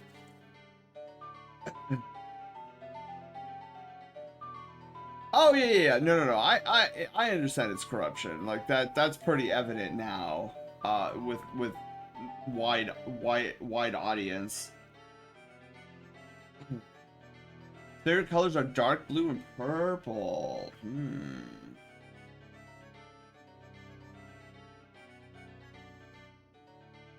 Here's purple. Here's blue. We'll go purple. I think purple makes it stand out. And then we'll go dark blue for the background.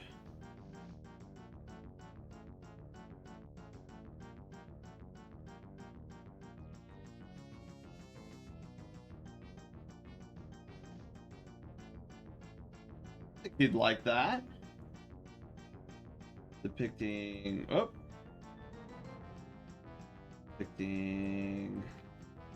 Darby.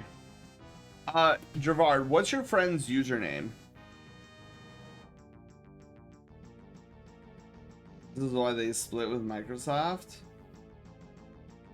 Could that have been the reason, meaning them? Well, from what I understand, the problem is that they couldn't take Microsoft out of Bungie. That's like that's the thing that I've heard the most over the years, is that you could take Bungie out of Microsoft, but you couldn't, like, they weren't successful in taking Microsoft out of Bungie. And I feel like Corpo Bungo is a lot of Microsoft shills. Okay. Nixon bug. Okay.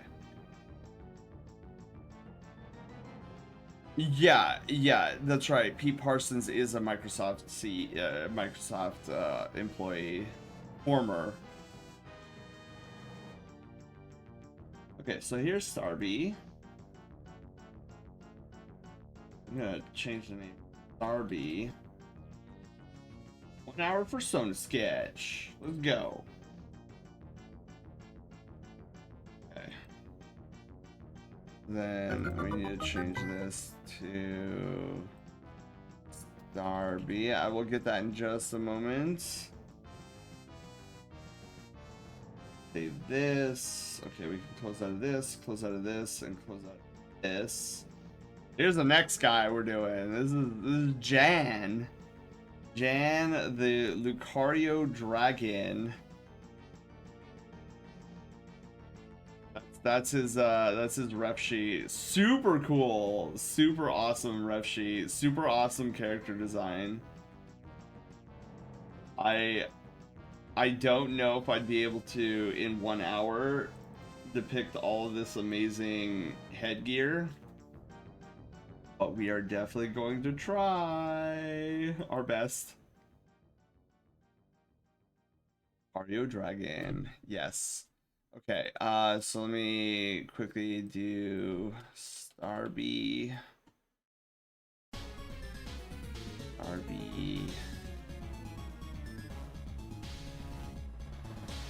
Perfect. Alright, so we are looking at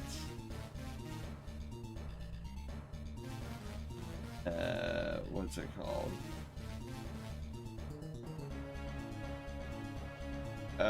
Oh, that's right. I have to log into.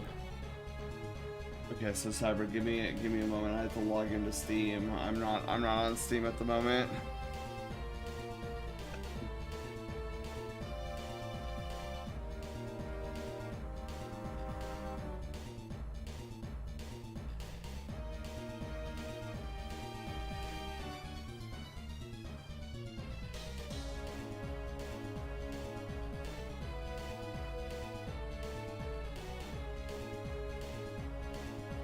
Okay.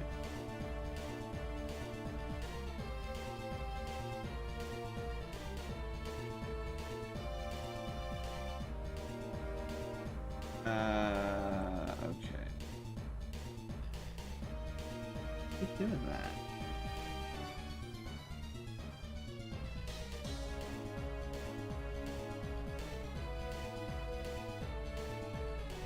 Okay. Cool. All right. So let me get these pulled up here. The first one here. Let's see here. All right, and then. Yeah, okay, cool. All right, so let's take a look at this really quickly. Screen 2. So 3D character model from Cyber here.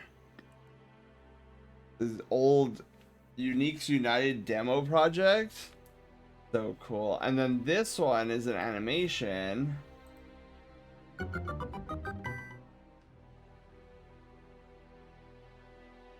Yeah, see how challenging it can be to animate? Ooh. Okay, that was pretty cool, that the ending of that.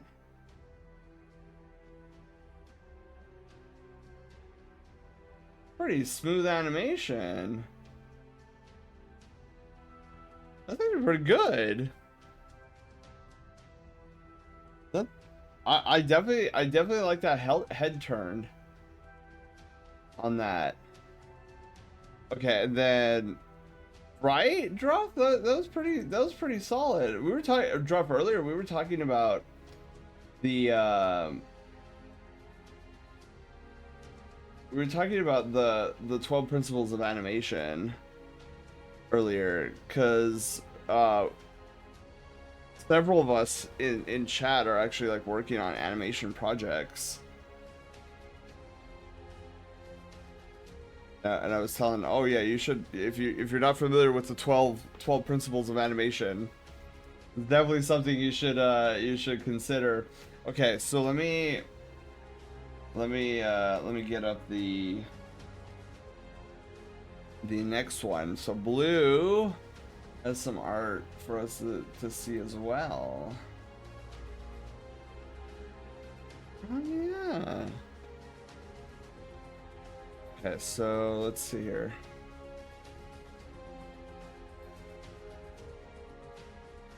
Oh, that's right, Druff. Oh, Druff, I should show you. Really cool. I should show you the sketching that I've done. I'll show that. I'll show that before we get to Jan's 1 hour persona sketch. These are all cool. They kind of remind me like a mix of animal, like, well, furries, obviously. Furry characters mixed with like Mega Man. Oh my goodness, Mega Man-esque aesthetics. Oh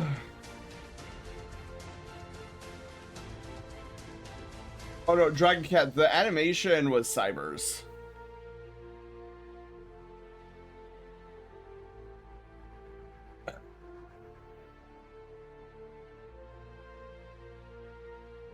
Gato, hi, how are you doing? Let's see here. Let's go back at Blue Cyber, thank you guys for sharing. What did I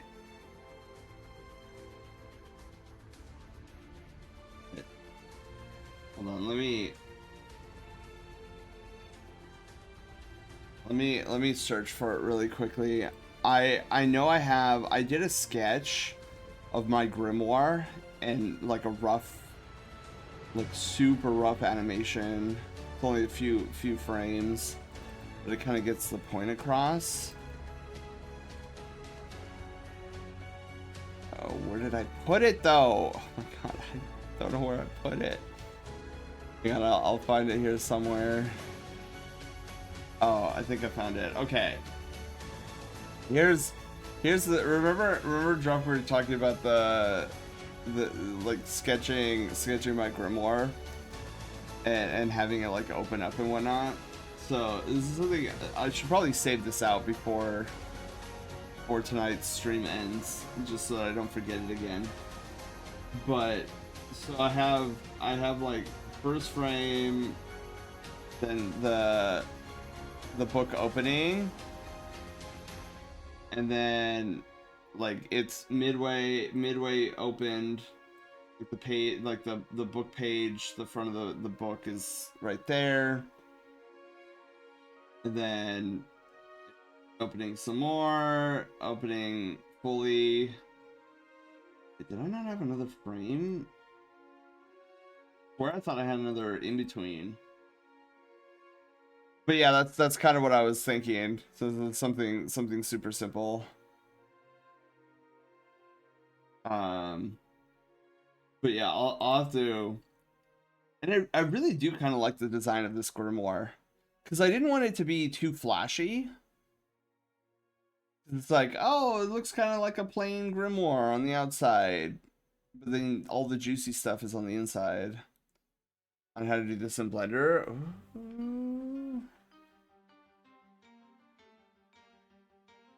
Yeah, so I'll save these out before I go to bed tonight, and then like shoot them your way. Here's the mention's name. He owes me money. He's too broke to pay back. Yeah. All right, so let's get to working on Jan here. I am going to pull up previous works that I did on Jan, because the Jan, I love your horns, but drawing horns still scares the bejesus out of me. And I'm like, how the flip do I do this? You have to say, I still really like the way I did your...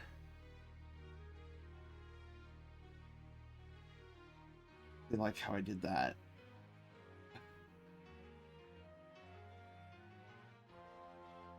Anyways.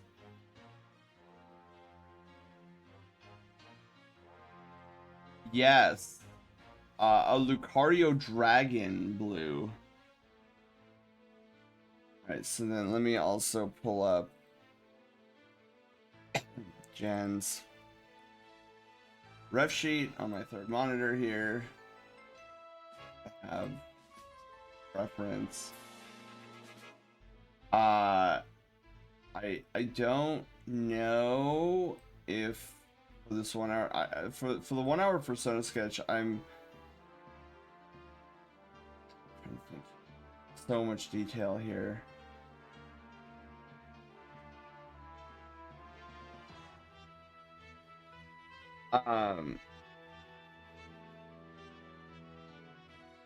Okay, I think I'm just gonna kind of follow along what I did previously, but add like the rings and stuff to him.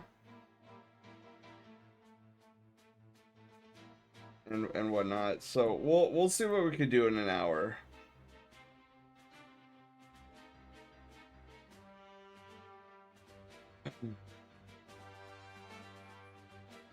Alright, so let me see here. Yeah, if I don't get started now, I'm going to fall asleep by the end of it. So let's head this up here. Alright. Where's my glove? My glove's set. Ready to go. My stylus. Stylus check. Check. And then countdown timer. There we go. All right.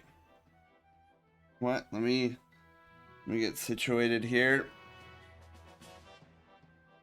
Let's see what happens in 1 hour drawing this amazing persona. Still scares me. Still scares me a lot. All right. Let's begin.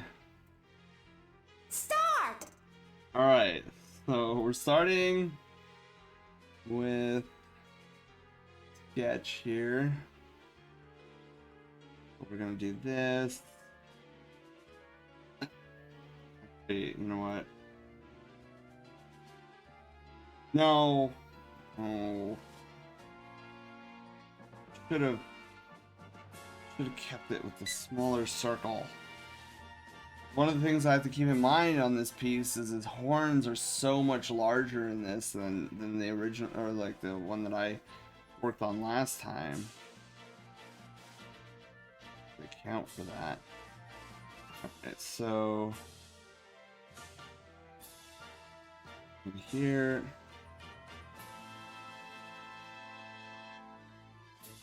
Something like that. And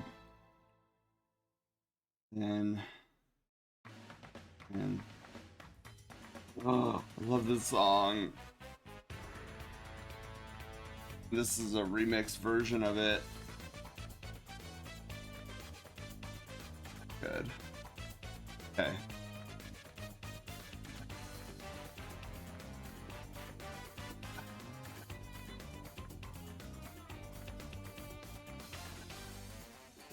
Oh, I'm in a hot tub now.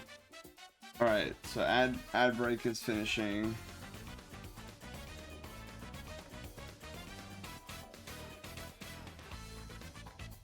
Okay.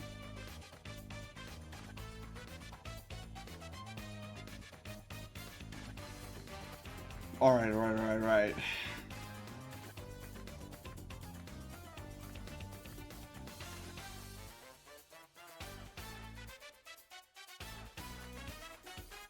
I'm like starting in areas that I normally wouldn't start at, but that's goal.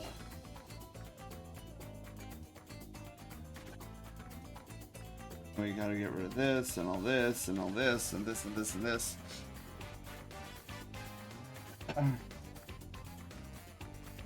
Alright, so then we're gonna come in here.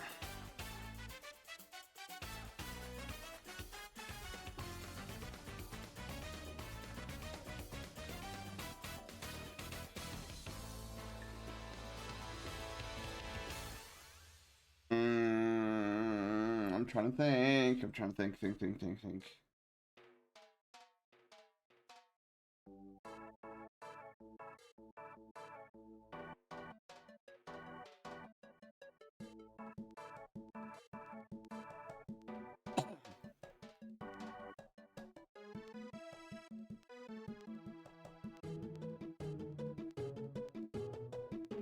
How do I improve the design from last time that I drew him? I think I'm gonna go with something like that. Okay. Excuse me. Then we got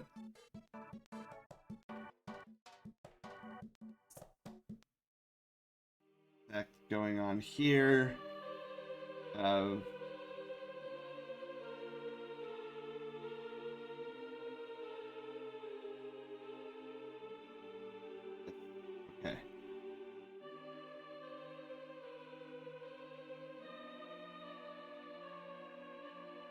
Haha!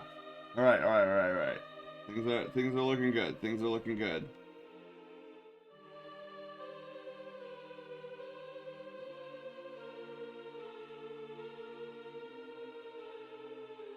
Okay, perfect. Then Tifer here. I don't think we'll be able to see the other Tifer. Alright. Okay. Are so good.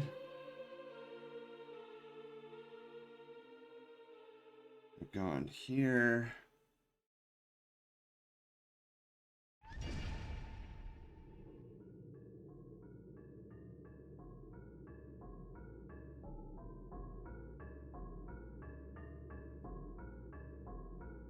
Okay. Looking good so far. Looking good. I can continue this.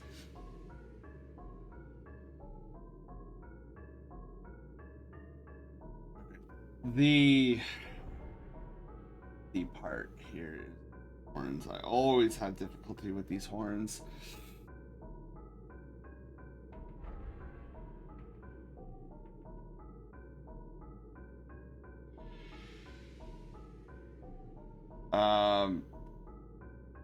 Unfortunately, those horns are gonna have to go off screen a little bit. But hey, it's all Gucci.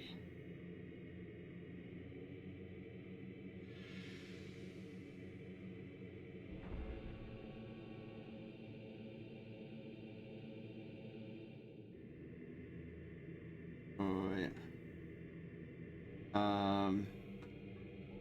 Well, maybe I just do the shape of it. Like, just get the shape of it solidified.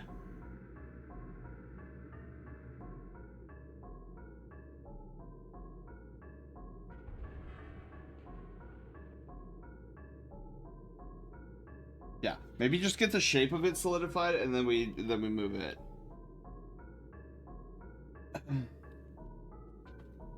Move it over.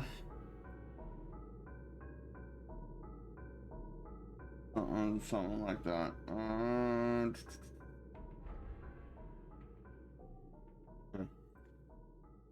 Something along those lines.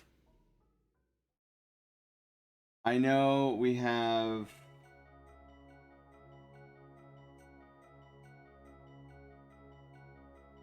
problem, right?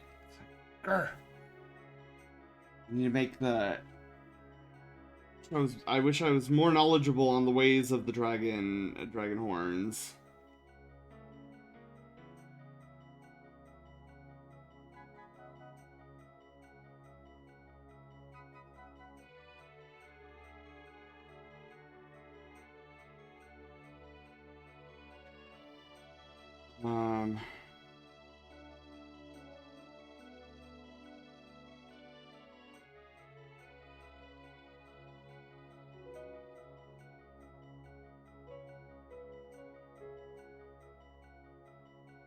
Okay.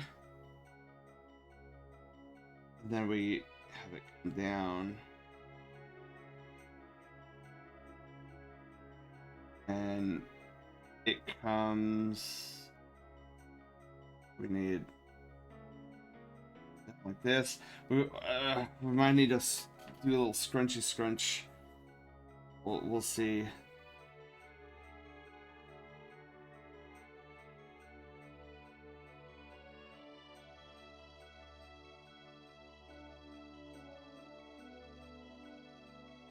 Okay.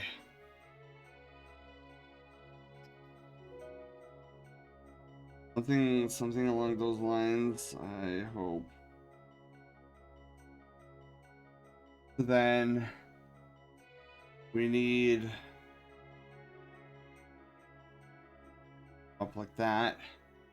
Then we've got this coming across like this. Down. Oh, yes. The song I definitely needed this for a second wind. I love the song.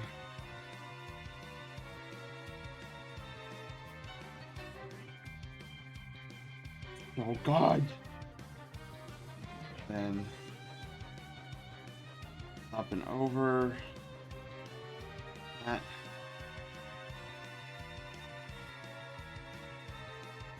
Okay. I'm doing it, guys. I'm feeling it.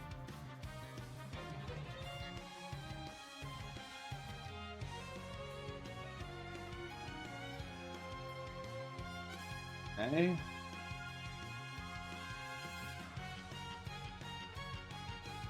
Oh.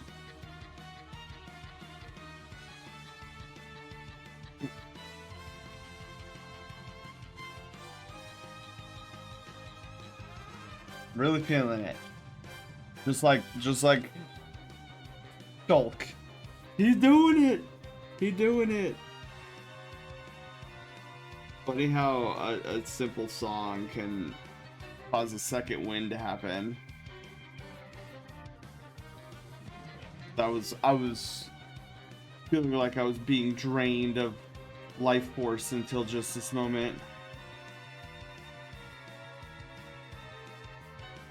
Okay.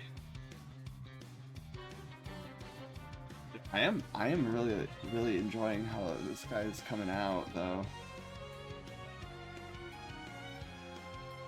Okay.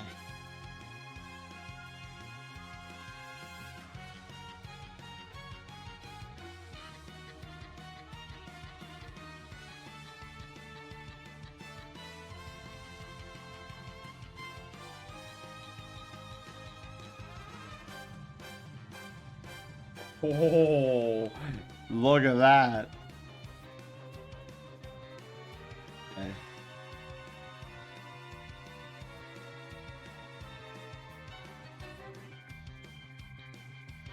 Yes, yes. Some of these, a little of those. Put them together.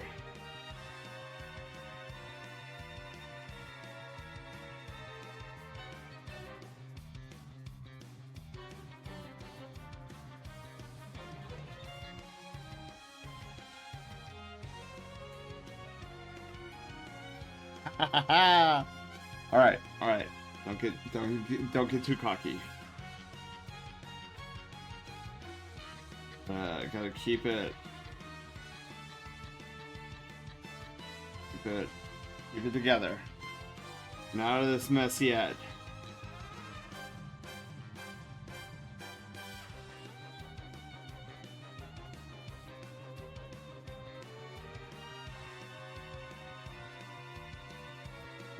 Let me erase some of this and some of this.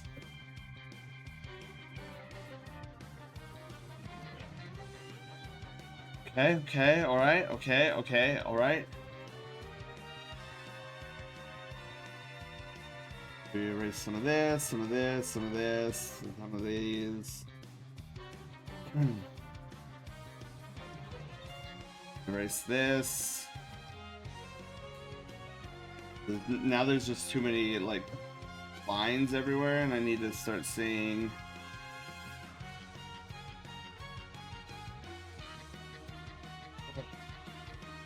Okay, wait. I feel like.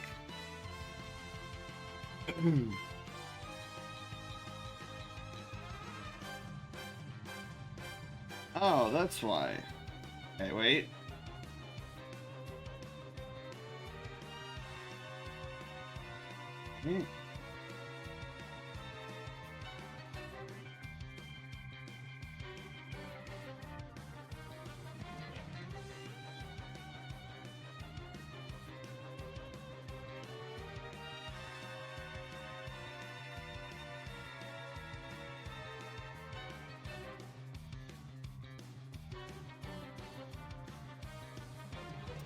Oh, I see.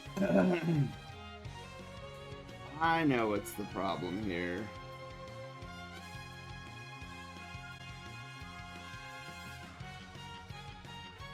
Yes, it's all coming to me now. I see. No, song, don't leave. It's a good song. Okay, it's fine. Got the eyeball in. Song, why you leave me? Okay. Let's remove these, this.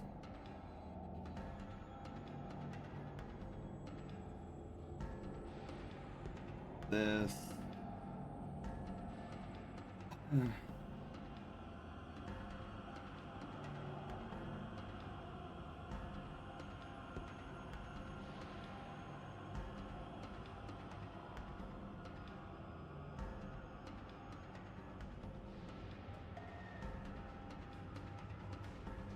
Yep.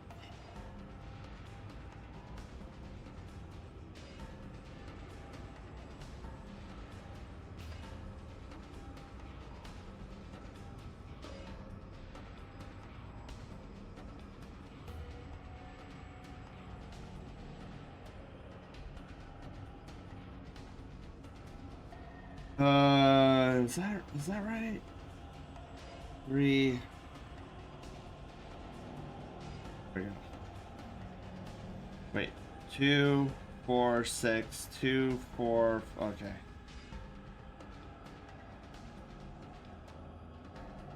Ah, haha. Have you ever heard of Cthulhu Seeker? No.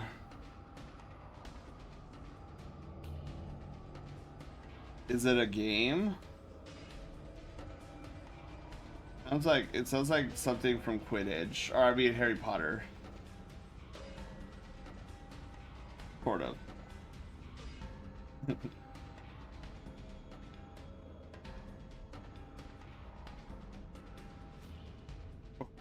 liking.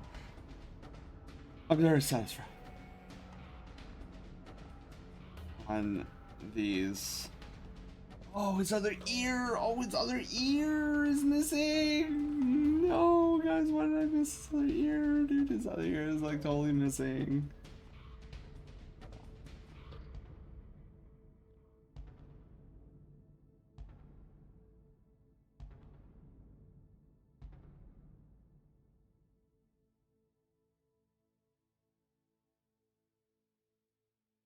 Did it? I think that looks pretty good. Okay, oh, it's just saved. Exclamation mark saved. Actually, no, that's not a that's not a command. That's not a check command. I don't know why I said it.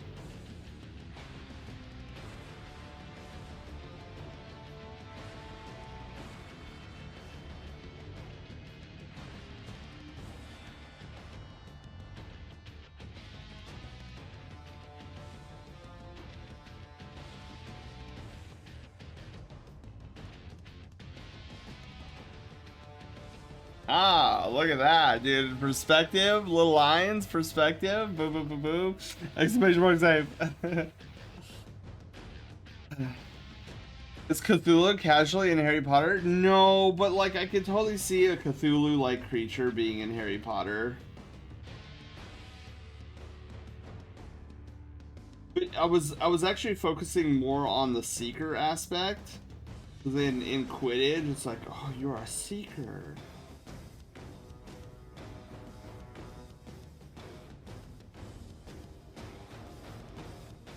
Perfect, perfect, perfect. Oh my god, dude, I'm loving how he is coming out so far.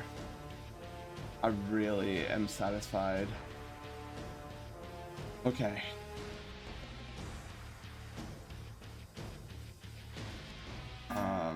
Okay, I need...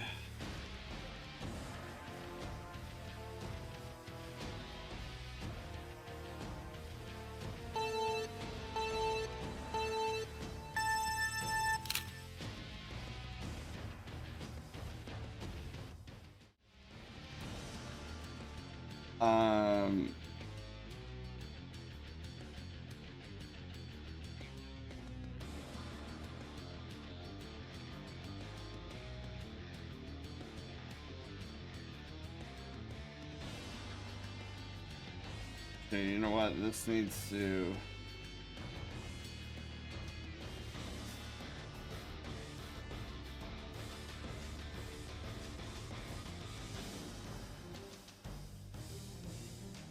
Okay. So part of me is like, wait, what happened? What, the face you looked up was perfect? Shoot, I didn't see it. Hello and have a wonderful night. I'm sorry if I didn't see you earlier. I swear I wasn't trying to ignore you.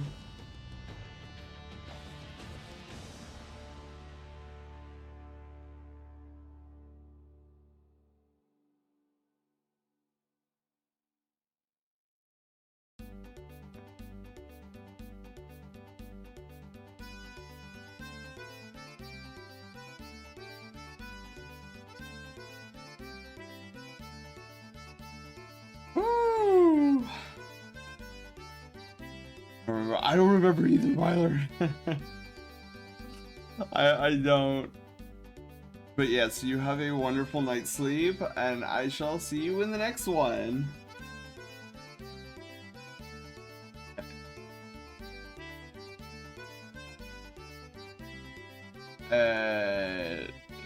Okay, where am I going here with this now?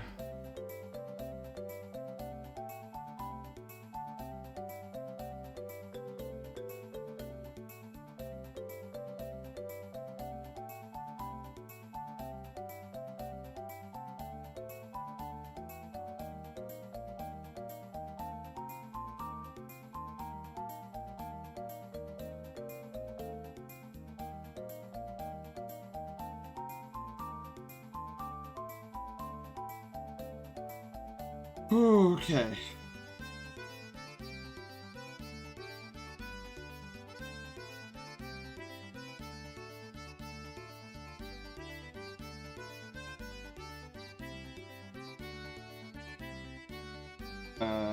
Let's see here.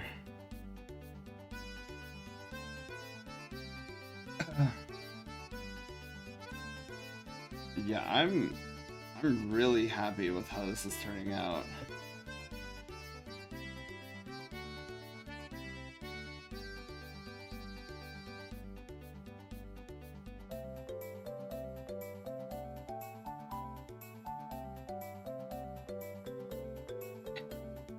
Really good job on this guy. I guess practicing on Jan eventually is gonna lead to like some really cool results.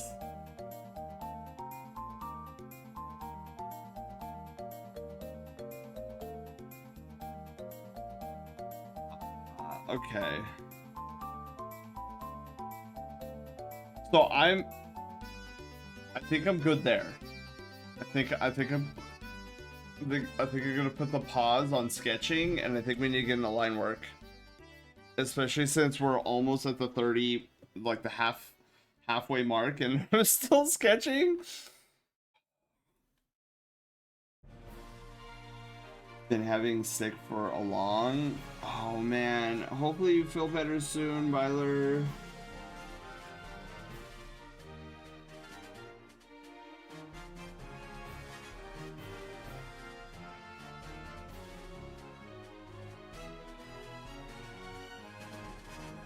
Yeah, I think this is the third or fourth time I've drawn Jan.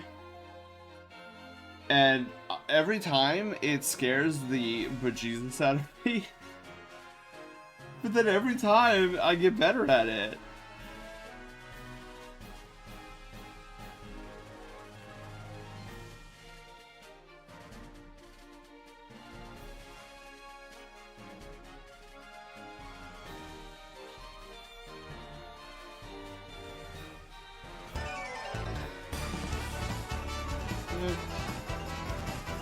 He's joining Brushtail Brigade. Gnome! Gnome, welcome to the Brushtail Brigade. Thank you for the follow. And congratulations, you're our newest Brushtail adventurer. Welcome aboard. Happy Pizza Friday Eve. Hope your Thursday has been amazing. Mine has been pretty fun, minus the exhaustion, the sheer exhaustion from work. As we're finishing up this 1 hour persona sketch. This is our good friend Jan Sona, who is a hybrid between a Lucario and a dragon. He's very unique.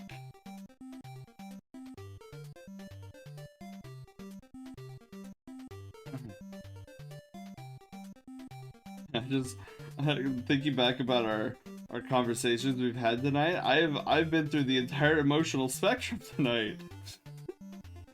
Goofy, seething, hilarious, like laughing, crying.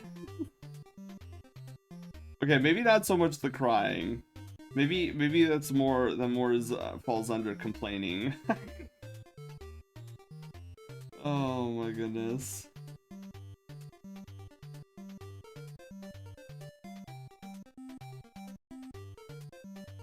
Perfect.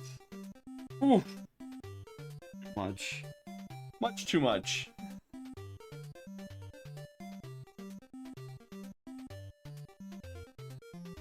I am looking forward to getting back into Rebirth tomorrow. Oof. If I'm not mistaken, didn't we complete the Junon region? I feel like we've completed fully the Junon.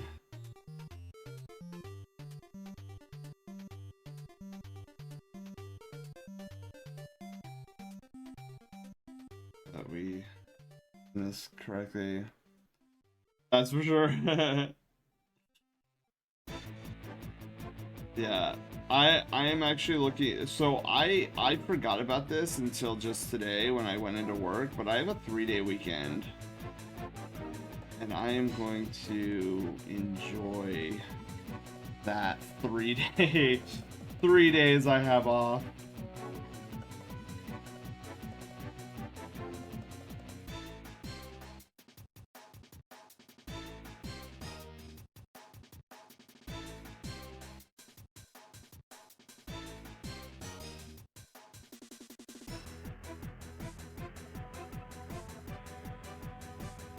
My goal is to actually work on more loaf quests. We'll see how or sorry, Project Loaf. There's so much I'm learning with Sammy through Project Loaf. It's crazy.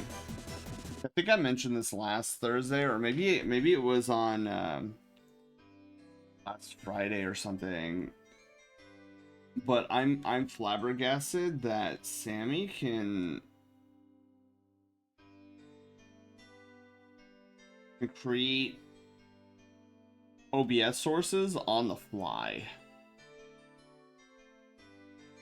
That's so great. That's what I need. But Hoptide just got a cork and just blah. Exactly. Enter floof brain mode.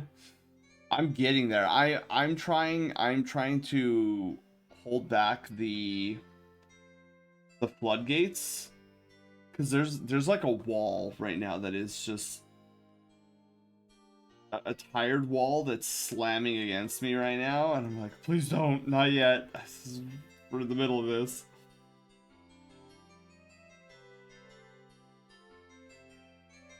Oh yes.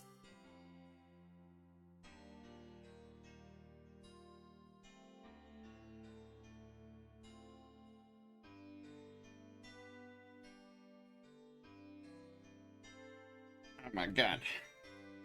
You guys remember when we did Breath of Fire 3 and we killed off the fairies by accident? I was so devastated.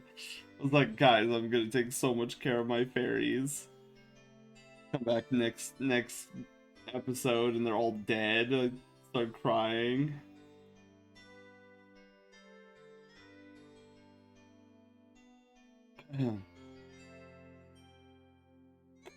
Doing coding things. Honestly, though, I'm really disappointed with myself that I haven't been maintaining a good schedule on that. I'm like semi panicking. We're already in month 5, and I was kind of hoping that I would be further along in this project. I'm banking. I'm actually doing a huge gambit in hopes that I can get back on track in July. July is going to be kind of that make or break month. See if I can get Project Loaf out prior to December.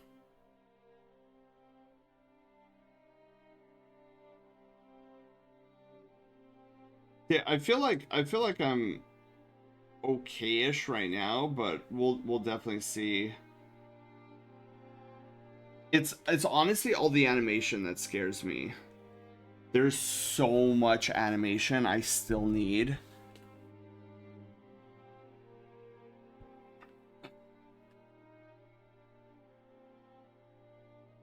I was going through a list of what I need to get accomplished still, and I'm like, oh god, that's a lot of animation. And you guys know how my animations are. They're nothing. They're nothing but. What's the term I'm looking for?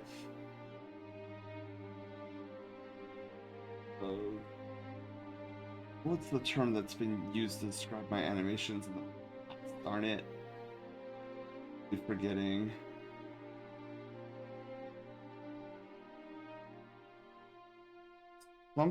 Something about it being professional quality yeah, quality, but there was a term that was used before. You're disappointed that you have been taking care of yourself while recovering. I know, I'm so bad. I'm so bad. Rolled up newspaper. I know. And that's one thing. That's one thing I have to constantly remind myself. It's like, yes, I was recovering from surgery. I need to myself some credit. I'm in a cone of shame. Hi, doggo. How are you doing?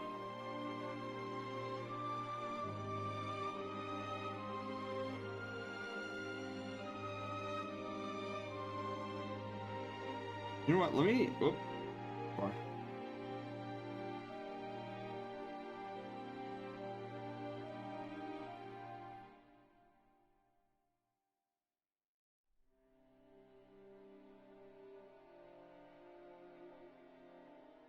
get this to come down a little bit more. There we go.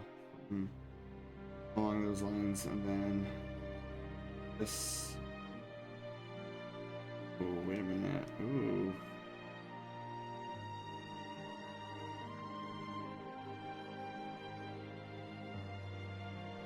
Alright, perfect. That looks so much better. Good, you're fine. You're the only one giving yourself a 7 bonus deadline. I know.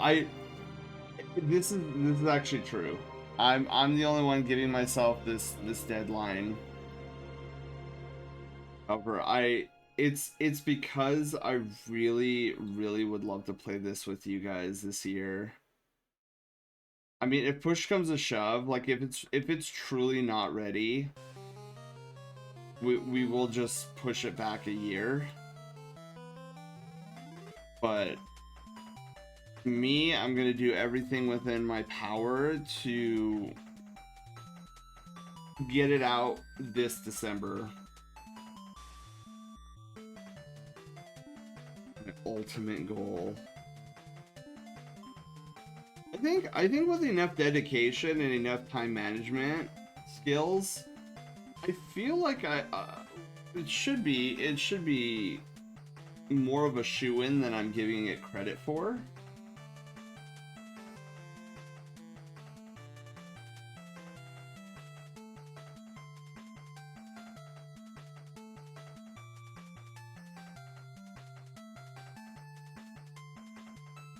But I think a big part of it too is that with me doing something of this scale and caliber, I don't have a time frame, like a proper time frame for like, oh yeah, it would definitely be done by this time, because then I just need to do this and this and that and the other thing and this other thing. Where since I'm running an all new territory,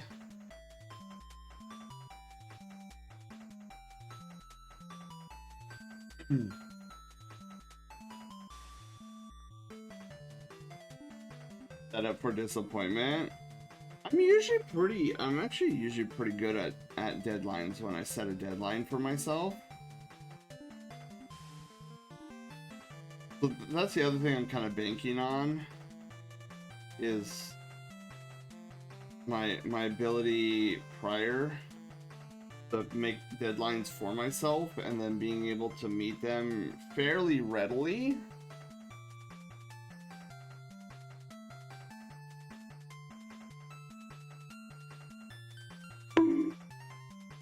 Who knows? Maybe I'll find out that I've bitten off more than I can chew. But I still feel like we're within acceptable bounds.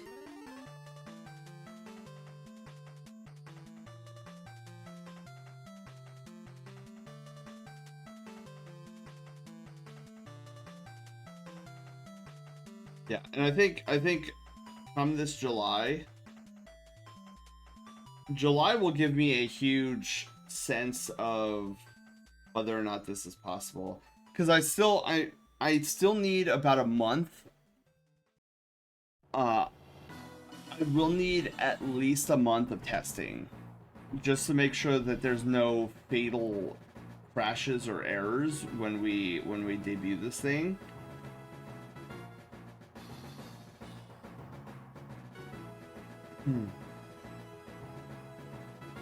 Like there's several key instances where I have to absolutely have to make sure that there's no fatal crashes. Otherwise it could cause an entire cascading force of destruction that I will not know how to recover from at that point. And those will be the instances that I'm going to be focusing exclusively on testing.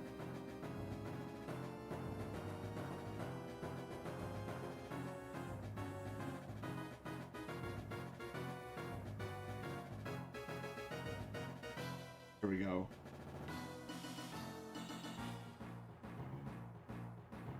Yeah.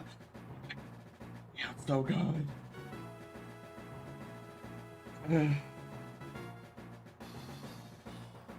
Dude, basically being borderline parsnip.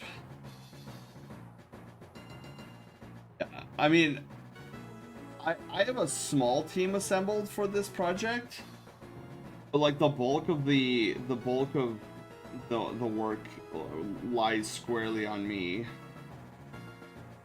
So like even if push came to shove and like the team I've assembled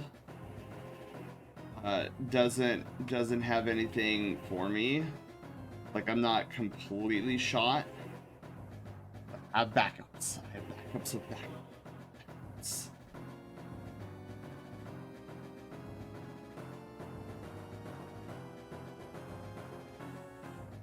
End of the world.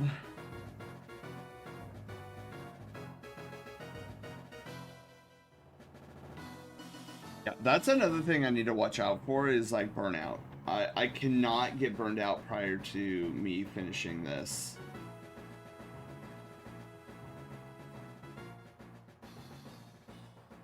I don't think I will. Because like my motivation for like anytime I'm feeling like overly stressed about the project, I think about the moment, the handful of, well, not more than a handful of moments, but like the moments where you guys are going to be able to see this project firsthand and experience it for the first time, and to see your guys' reactions to the moments that I'm building. Dude, that is such a motivation booster for me when I'm feeling exacerbated. Usually that feeling happens when I'm working in like a large Sammy button. Like for example, the biggest Sammy button that I've created is 1,700 and some odd lines of coding, and it was becoming extremely taxing to try to keep track of what the button was actually doing.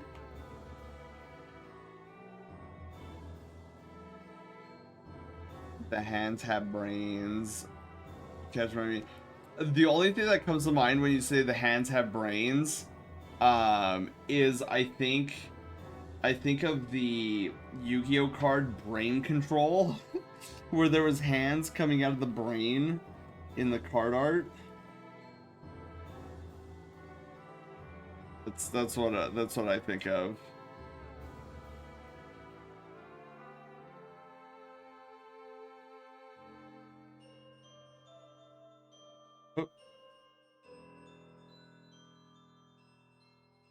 I can work with that. Because you're bored and can't think of anything in particular. That happens to me sometimes, but it's very rare. Usually I have a goal in mind.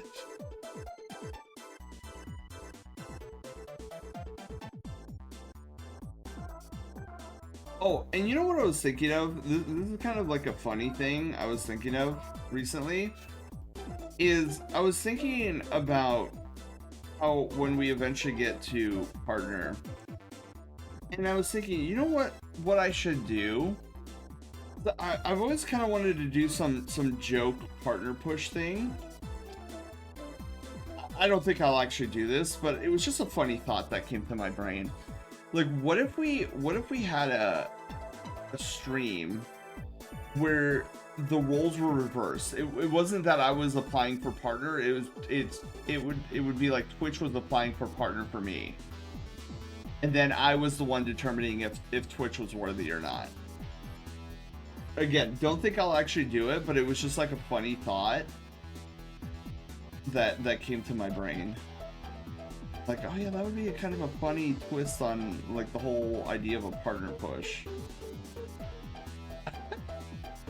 That doesn't make any sense. Yeah, well, no. See, no, Panda. See, what I would do is I would make like a fake application where like it was like, oh, the Brushtail Brigade has just gotten Twitch's application. Okay, let's review it. Let's see if it's deemed worthy. A partner pool. There we go. Yes. A partner pool. Like, it literally, and that's kind of the whole point though, Panda. Like, it doesn't make any sense. It's just, it's something completely ridiculous. And it's like one of those like double takes. What is Sen doing right now? One of those.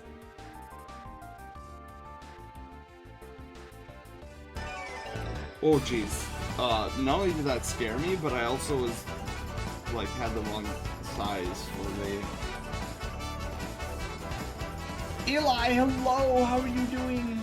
Welcome to the Brushtail Brigade, and congratulations, you are our newest Brushtail adventurer. Welcome to this adventure. Unfortunately, I don't have any seatbelts on this craft, so just try not to fall out. And what fake info are you gonna put on Twitch's application? Oh, I would be like, oh well, how good is Twitch's like clip tools and silly things like that. It's like, oh, how easy is it to export your your VODs to YouTube? Oh yeah, this is looking pretty good. Oh, I'm liking this. It just be kind of silly.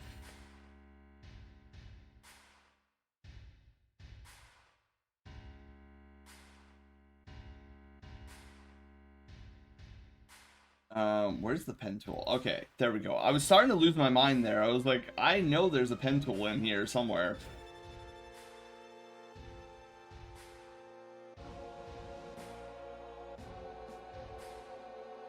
The new clip layout sucks, does it now?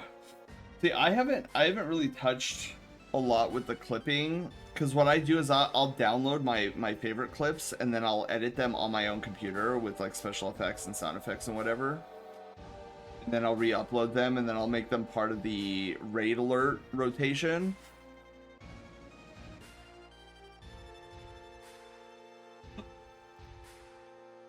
Line art. How many minutes do we have? We have 14 minutes until I'm supposed to be done. Ha ha ha ha. That ain't happening. We're definitely not hitting that 14-minute milestone.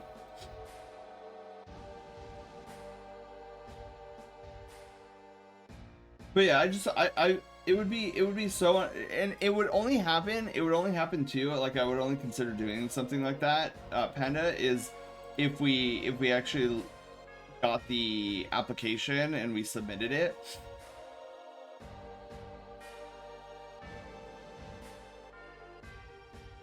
Yeah, I've been having those funny thoughts again of like what I would do if I was able to apply for partner. I know I've talked about this in the past, but one of the reasons I desperately want to be a part of the Twitch partner application process is it seems like there is a pretty consistent trend among streamers who apply for partner, and that they tend to get this level of stress that I have never seen before. And for me, it's like putting the scientist directly in what is causing this ailment, in hopes that the scientist gets the ailment and then studies it. I so desperately want to know if I would succumb to the same level of like, oh guys, we gotta pay attention to our numbers again. Oh my god, oh jeez, numbers, everything. Because that's literally every time I have witnessed a partner push, that seems to be a consistent trend with streamers I've seen. Oh my god, I'm stressing out. Oh, I gotta keep the 75 average. And it's like every time they submit an application. I know, it's very weird.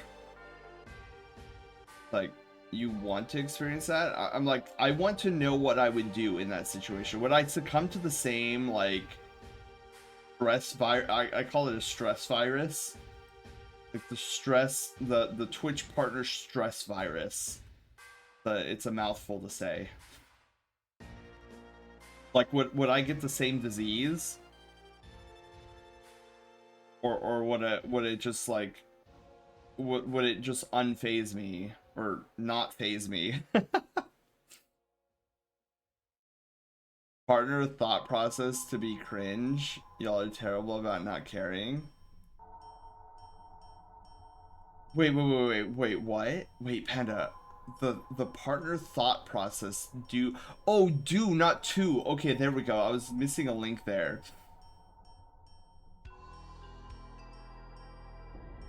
Like, wait, what does it mean when you said to and it's do? Terrible at not caring. Yeah, like, and see, that's why Panda, I would be like really curious to see if I would succumb to the same issue.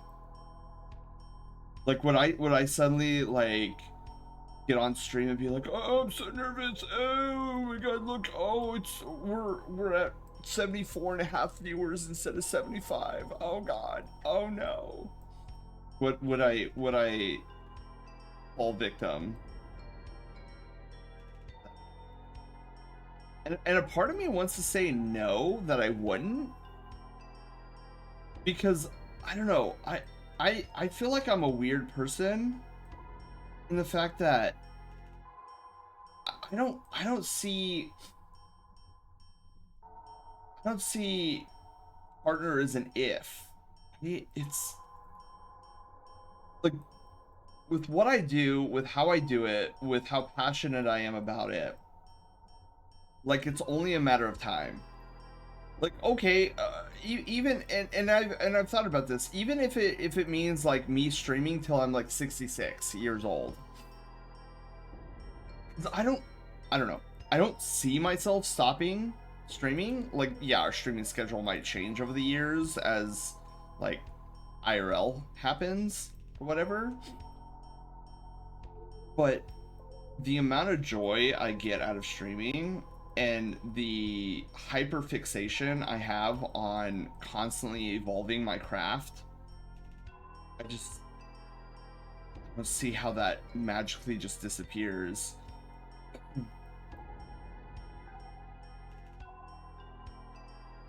And I feel like by that logic, if I'm that passionate about streaming and I have that much fun streaming and I have that much fun like creating little activities, like Twitch integrated activities for us to do while we stream,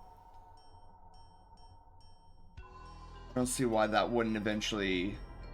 It's like one could argue, oh, well, your brand of content isn't like the meta right now and whatever, and I'm like, yeah, right now, but in 30 years, 30 years, maybe, right, you know, you never know where the meta could shift. And honestly, I don't even know. It's pretty sad. I don't know the meta right now. Like, I don't know what. At least in terms of furry Twitch. I don't know what the current meta is. I feel like to a large extent the meta is probably still like super energetic, high octane content. Where it's like, oh. But then again, no, wait. I feel like there's also a meta where if you have like a overly sexualized character, and you guys know what I'm talking about on both sides. I feel like that's another meta in the furry Twitch. But hey, even if my brand of content isn't meta now, I'm just gonna continue sitting here and tinkering and doing my own thing, and then one day, you know, it's like the meta in Destiny 2. You're like, oh, I have this gun and it's really dumb and it doesn't do anything, and it's like I don't foresee myself ever using it, and then Bungie changes the meta and suddenly it's like the greatest weapon ever. Like, wow, I would have never thought that I would be dusting off this old weapon and actually using it in any sort of meaningful way, but yet here we are.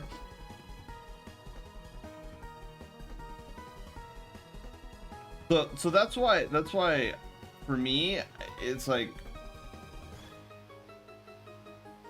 I don't get bogged down with numbers. Like every now and then it'll like poke at me, like obviously because you know I'm human. But every now and then it will poke at me, but it's never something that is so wholly on my brain that it's like, oh, I'm not enjoying this anymore. I look at my stagnant numbers. Oh, I'm not gonna stream anymore. Like I just that never crosses my mind. I guess what I'm trying to say is it's never a demotivator for me. It'll be like, oh, poke, okay, you know, look at these numbers. And I'm like, okay, I looked at them, and what is it you're trying to get at here? So that's kind of why I'm leaning on the side of when we eventually apply for partner. I don't see how long do you think you'll be live tonight? My thought process is maybe like another 30 minutes. My goal here tonight for tonight's adventure is finish up Jan's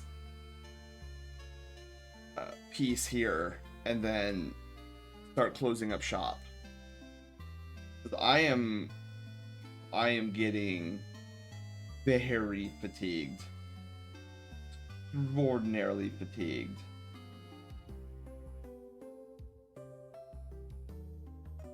Oh, what is that? What is? Doesn't look like the right color. Is that the right color? I'm just losing it. Hang on.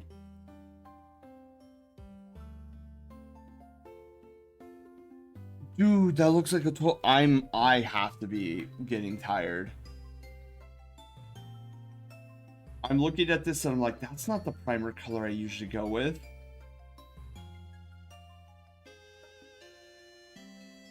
No, hi! How are you doing? How are you? Wait, I just asked that. Hello? Happy Pizza Friday Eve. But yeah, hopefully, Taylor, that answers your question.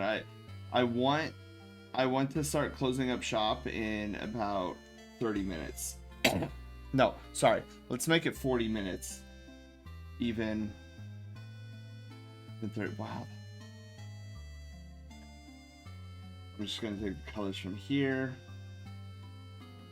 Hello? Where did the face go? There's. All right. Do this. Edit, fill, foreground color.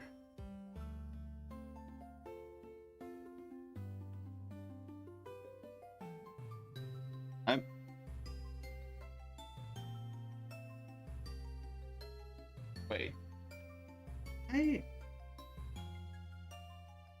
Oh. Oh. Oh. Whoa. What? Okay. Dude. I was telling myself I'm going crazy again. Stay awake that long. I see. Doing what to do. Brain, head empty. But bored. Oh no. Well, Doggo being here. Good step. Not being bored. You can at least listen in while I talk about derpy shenanigans and my aspirations to try to get the Twitch partner application stress bug and see how it affects me.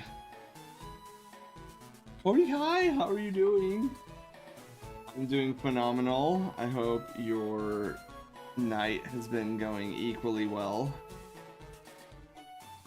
We are currently working on a 1-hour persona sketch, which I might add, are not going to make it under the 2-minute mark. We have 2 minutes left in this 1-hour persona sketch, so I have elected to not pay attention to the timer, because I think for what we were able to accomplish, we got a lot done in the 1 hour. This 1-hour persona sketch. So all we have to do now is complete the color.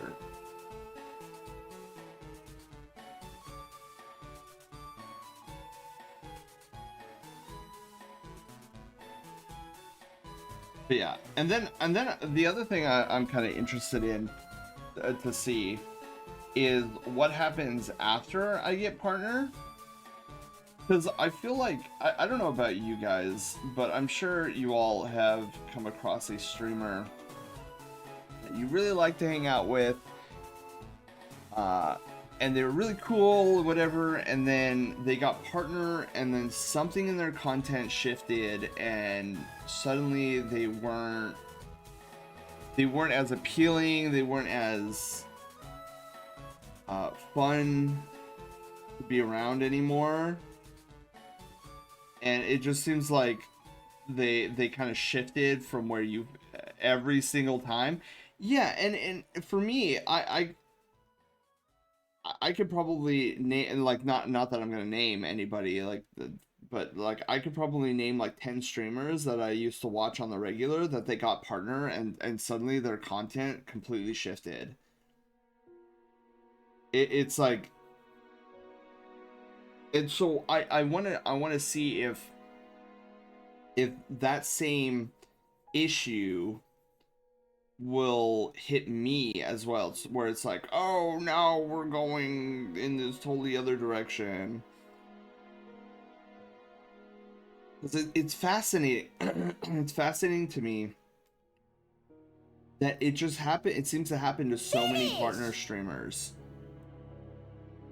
And I don't know, and I can become employee, but then that means I'll have to be nice to people. Yeah, it's super strange. I don't know what happens to many of those streamers that get partner. Maybe it's just, I don't know, part of me wonders excuse me, if it has anything to do with the fact that, okay, now I'm partner, now I'm like this big deal and whatnot, and so let me see what the other big deals in my area are doing. Oh, I see they're all gravitating towards this. Okay, I'm gonna, yeah, it's something I want to experience for myself, just so that, I mean, not necessarily, so I'm not saying that, oh, when I, when I get partner, I want to have like a completely different tone in my content that I bring to you guys. But more so, it's like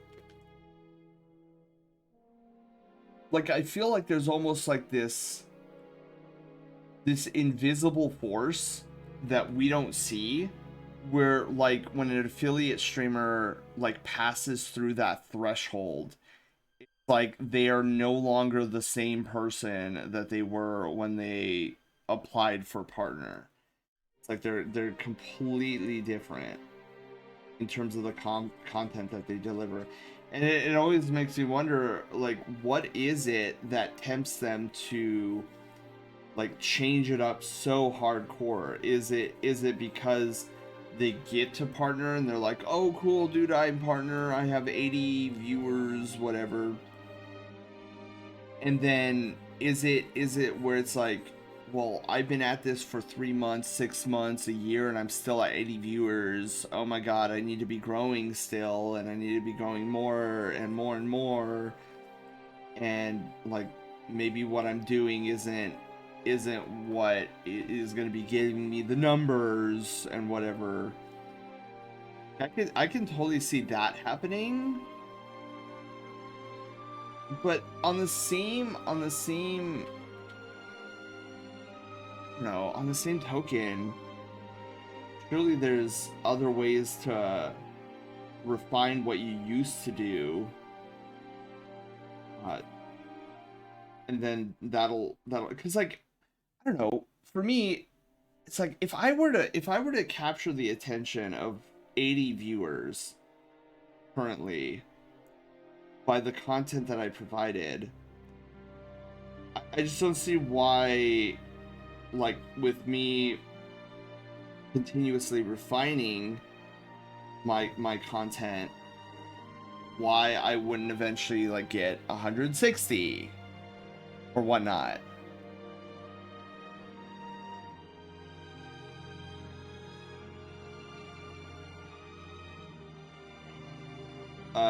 Hunt for validation. Actually, you know what, Cyber? I think that's probably accurate. And honestly, yeah, I think maybe a huge portion of that is because it's validation related. And I think about me, and I'm like, I don't need validation from you guys. I don't need validation from my fellow peers who are also streamers. I don't need validation from people I look up to. I just, that's like the only validation I seek is to myself. Is this something that makes me feel good? Is this something that I like to do? And if all the above is yes, then why do I need an exterior force to validate what I'm feeling on the inside? And I think that is why my current theory is that when we go for partner, I will not feel any different. Like, me submitting the application, I will not feel any different, because for me, whether Twitch rejects or approves me, that is not, I'm not doing it to seek validation from Twitch to say, hey, am I doing a good enough job? Because I don't need Twitch to tell me whether or not I'm doing a good enough job. I know I'm doing a good enough job because at the end of all of my streams, at least one of you guys have smiled or chuckled at some stupid thing I've said. And that's my goal for that's all the validation I need. Like, simple. And that's why I continue to stream, because I just, at a fundamental level, I thoroughly enjoy entertaining you guys. Or I also really like trying to help other fellow streamers improve their content, so that, you know, if you don't find entertainment, like if I'm not your brand of entertainment, then maybe the person that I've helped with their stream, like with Sammy and like throwing ideas at them and whatnot, and maybe it's like, oh yeah, this content is for me, and it's really fun, it's really good.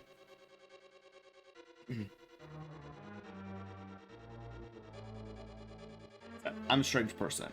But yeah, dude, Cyber, I never really thought of it like that. But I guarantee you, now that I think about it, I guarantee that that's the biggest issue. Is they get to a certain point, and because they're not growing, or maybe they're stagnating, it's like, oh, well, I'm not feeling validated anymore, and I've got to change something up. What is it that is going to cause people to continue coming to my stream so that I feel like my content is being validated? Kaylin, hi! Your take on the stolen art? Oh my god, that's a good one. Because I was talking about that at the very beginning of the stream. So I am dumbfounded that it has happened this many times. Like, straight up dumbfounded. Have you heard the good news of Sammy, friend? Exactly. But more so, Kaylin, my aggravation comes from the fact that this is all leadership. Like, this is a leadership problem. Like, say what you will about whoever stole the art. Like, at the end of the day, it's the responsibility of the leadership of Bungie, the Corpo Bungo, to properly vet the people that you are hiring on board, and doing your job of making sure that your creative department isn't straight up one-to-one ripping off other people's artwork. And it just further solidifies to me that corporate bungo is not doing the intended job of what they're there to do, and that is to make sure that your creative team is healthy, is well taken care of, so that they can produce their best work without feeling like they have to cut corners to the extent of stealing artwork and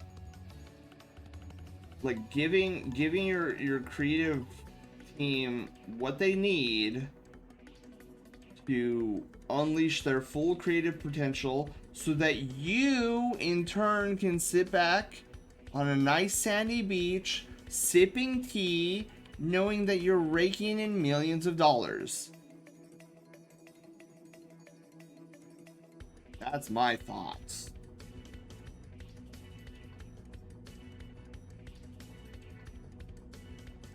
I so desperately want Corpo Bungo to be... I want that toilet to be flushed.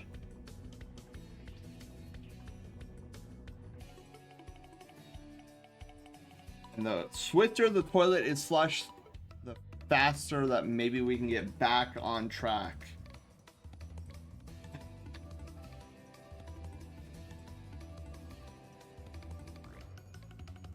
But yeah. Like, I don't know. Kaylin, did you watch? Either way, it's an ugly picture that hurts everyone. And if these new partners are not ready. Yeah. And. But see, this I don't. Like, if. Again. I don't put a lot of emotional stock into the partners that decide to change up their formula for delivering content. I just it's not worth my time. I just, you know, I do what any sensible guy does. It's like, oh, this content is no longer for me.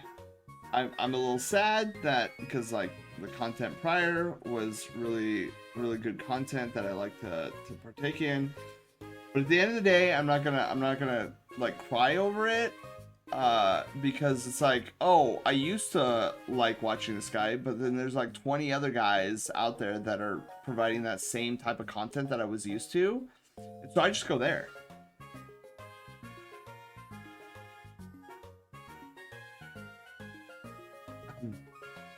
So, like, I guess for me, the biggest turnoff for content, like a content shift, is when, see, I tend to gravitate, you know, more towards kind of the wholesome aspect of content creation. Like, it doesn't have to be completely wholesome, but it feels, you know, I feel a sense of genuineness from it, and the one content shift that like I back away from almost immediately is when they suddenly decide that the content is going to be more heavily focused on,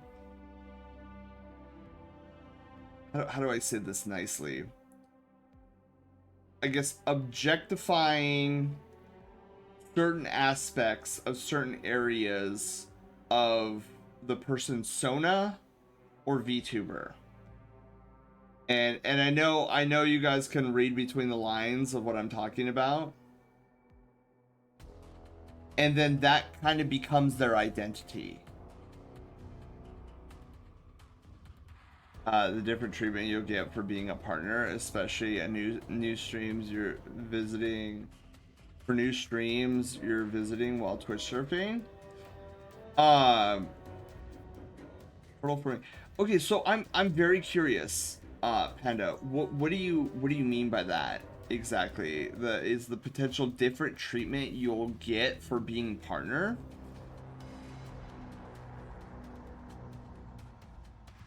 So do you mean like me going into let's say like I'm Twitch surfing?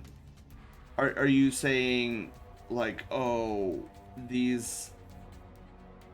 some of these Twitch streamers will like berate me for having the little check mark, or like, but you're pushing for partner? Kaylin, I was just talking about like what I would do, or like what would be the, I'm not going for like I'm not pushing for partner, because I don't need to push for partner. I truly do not believe I need to push for partner. Partner will eventually find me. And this is something I wholeheartedly believe. Like, there's no reason for me to push it, because partner will find me whether I want it or not. Stretch those leggies. Okay. Reaction and perception you'll get from partner compared to now. You'll be treated as Twitch partner first and then Blue Fox. So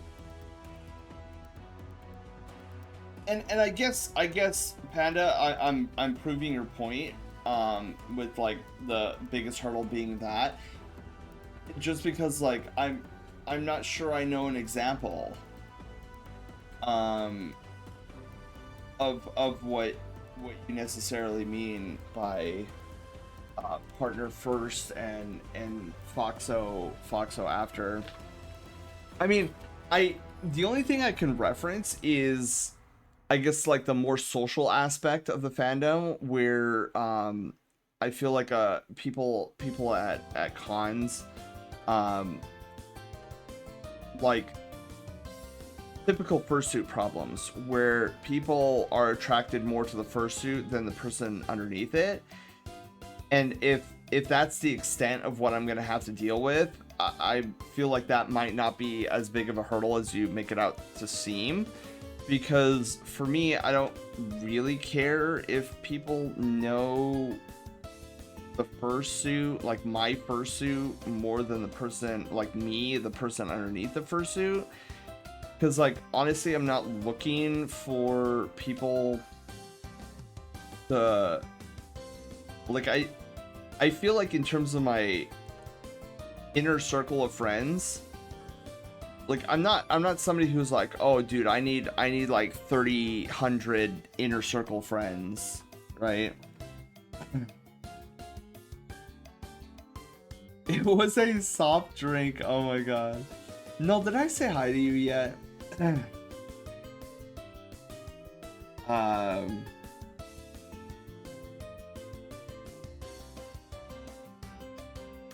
Yeah, and this is why I don't Cyber, this is why I don't put emotional stock. If that's what they want to do, hey dude, that's not my life, you know. That's not how I'm doing it. We call it self-help book, which proposed that happiness is not a matter of what you can have or can get, but whether or not you are achieving your goals. This means that it's important to realize that what your goals actually are. True.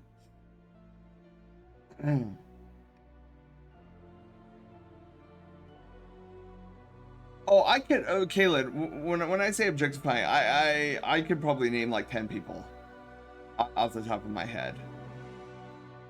And again, I'm not gonna name anybody, but it's just like when they start doing stuff like that, it's more or less that content is no longer for me.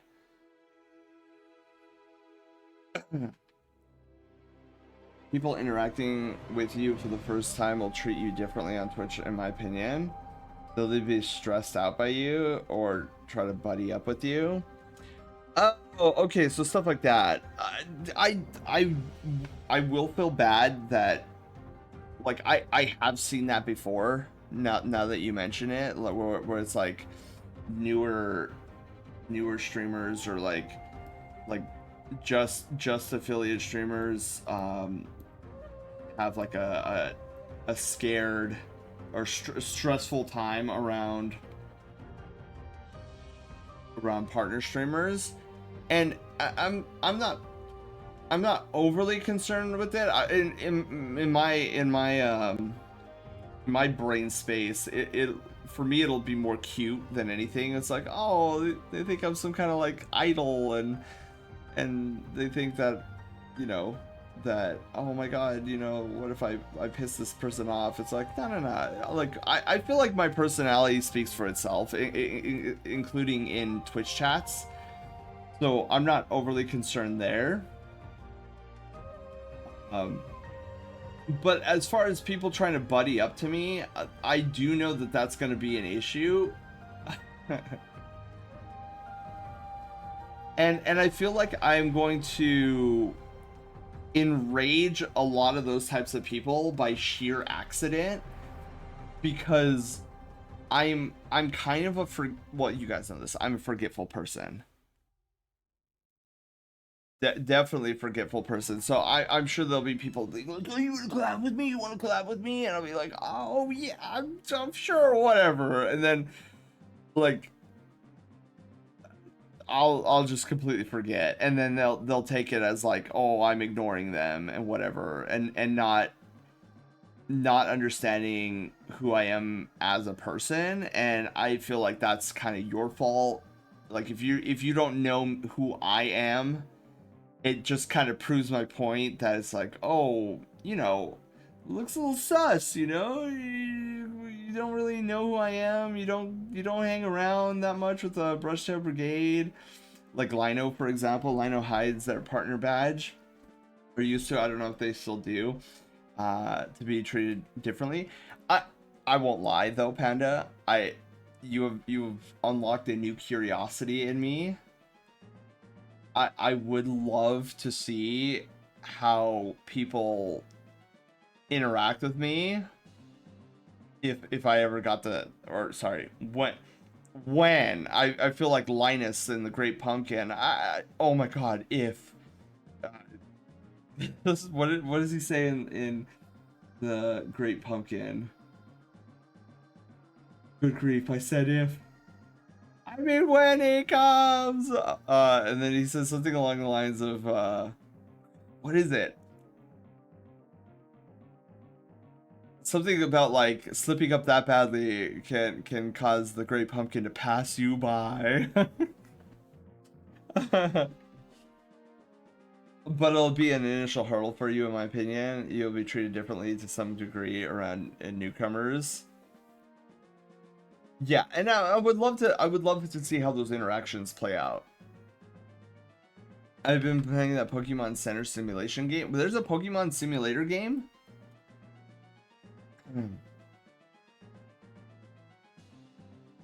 Yeah, exploitation. I really don't have too much of an issue with. It's like there's three things about my character that I feel like will for the most part protect me from exploitation. A, I'm oblivious to a lot of things. Like I don't keep up with a lot of things. So there's like the sheer obliviousness. There's the forgetfulness. So like if somebody's like, "Oh, dude, we should collab," and I'll be like, "Oh yeah, maybe one day we should collab," and then I'll just forget, and then they'll probably get mad at me for that. And then the other thing is that like I'm just not interested in doing a lot of collaborations. So like I'm not kind of person who's like, oh yeah, let's do all this stuff together. Because I'm a very, you guys know, I'm very yappy. I'm a yappy individual. And so it's very hard for me to collaborate with somebody because I'm kind of focused on you guys. And then I, like, as bad as it sounds, I kind of, not intentionally, but I kind of come off as ignoring the person I'm collaborating with.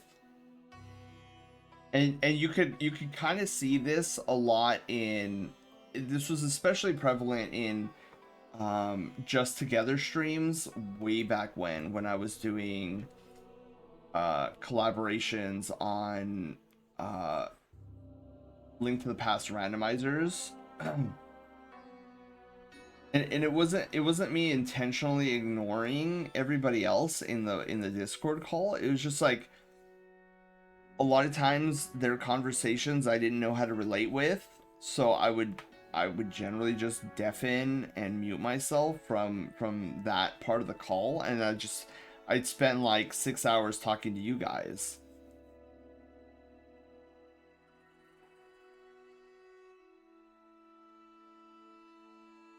Crafts. I mean to have that bleed into that. In recent examples, whoa, what do you, wait, Panda, what do you mean? Exit out for what? That I ignore or that I don't ignore? That's another thing. How oblivious I am to these things. Like I don't even know what Panda's talking about anymore.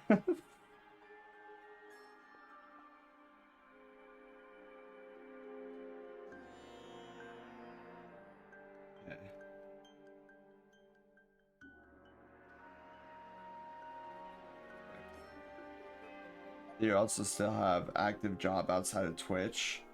You're not going to be as preoccupied with anything Twitch related as like people who become whose whole income and social interaction is solely based around Twitch. Yeah.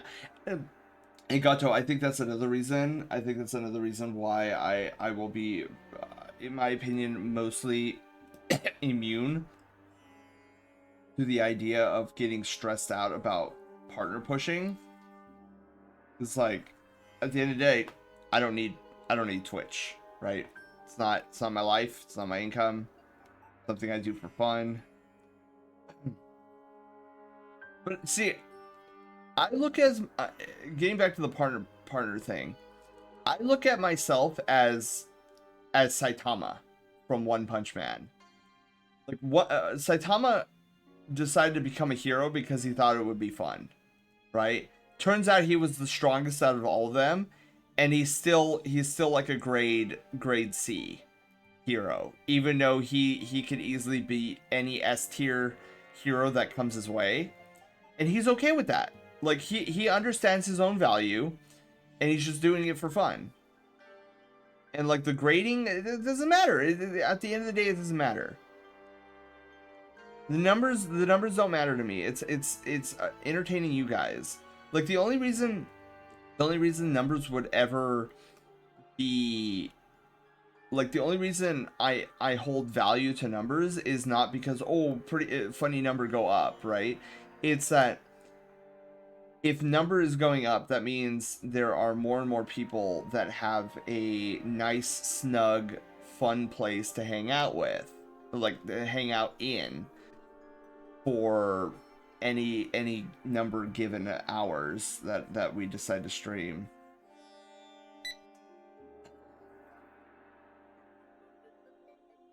You're the opposite now. You're more focused on the person collaborating than chat. Well, okay, I do agree with that, Panda, and I think there's two reasons for that. And reason number one is the people that I collaborate with nowadays, I feel I have a lot more in common socially with that person.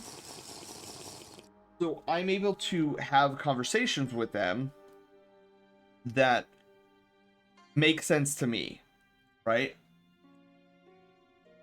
And it's not saying that I didn't enjoy the collaborations in the past. Like, I had a blast. But, you know, when the conversation goes into something about a game that clearly the rest of the group is passionate about, but I've never played, and they're talking about it for 45 plus minutes, I'm just like, I don't know how to interject without feeling like I'm derailing the conversation, right? I don't want to go in and be like, oh yeah, you know, that kind of like, let's say they were talking about, I don't know, Kingdom Hearts, right? They're talking about Kingdom Hearts, they're having a passionate conversation about it, and then I try to interject by saying something about Yoshi's Island, and then I try to, like, I start interrupting them, and I'm talking about Yoshi's Island all the time. It's like, oh yeah, Yoshi's Island, you know, and then, you know, that kind of makes me look like, you know, I'm not really caring about what they're talking about, and it feels more like, oh, well, you know, they were in this great conversation over here, but I'm trying to wrangle it to what I want to talk about, yet it's like a 5v1 kind of situation. It's like they don't want to talk about Yoshi's Island, and like, so I'm not getting anywhere, and it makes me look like I'm, you know, like, it looks kind of weird. It kind of, and it makes everybody around feel uncomfortable, and so it's like, instead of doing that, I'm just gonna mute and deafen, and I'm just gonna talk with you guys, right? But like with the people I collaborate nowadays, I feel like there's a lot more that we can talk about, where it's like, oh yeah, we've played these games before, and I know, and then like a lot of the social things that we do, like, coincide. It's like, oh, I've been to Korean barbecue. Oh yeah, I've been to Korean. Oh dude, I love Korean barbecue. And so there's not that like awkwardness anymore. again, not to say that I wouldn't collaborate with people in the past. I would definitely do it because I have so much fun with them. But a lot of times the topics I can't relate to. So I think that's one aspect of it, and then the other half of my thought process here is I think the other reason is that I've just gotten better. Like I've improved my craft to where, like I am trying to engage a little bit more than like constantly muting, going off, and whatever. Not necessarily fully steering the conversation in my direction, but throwing out comments here and there. It's like, oh, I've been to Mongolian barbecue. I'm like, I've never been to Mongolian. Well, it sounds great though. Like, what can you suggest to me if I ever go? Right, that kind of conversation topic.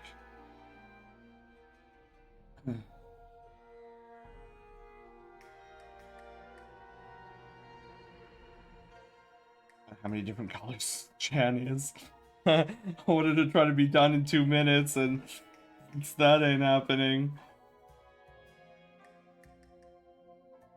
Alright, so what else do we have here? I still need all of the... Okay, we're not too far away. Balanced Life, who great collab partners, but no one asks. Yeah, and for me, like I'm not huge on the collaboration thing either. Bengali, you have a wonderful night. Yeah, I don't know. For me, collaboration isn't something I really go after. I know there's streamers who thrive off of collaboration, but for me it has the same effect on me. Like collaborating over and over has the same effect on me as going to conventions. I go to a furry convention and I'm having a blast and I'm on it, dude. This greatest time of my life. But then I get back from the convention and I need like 3 months to socially recover. Like my social battery is just so drained.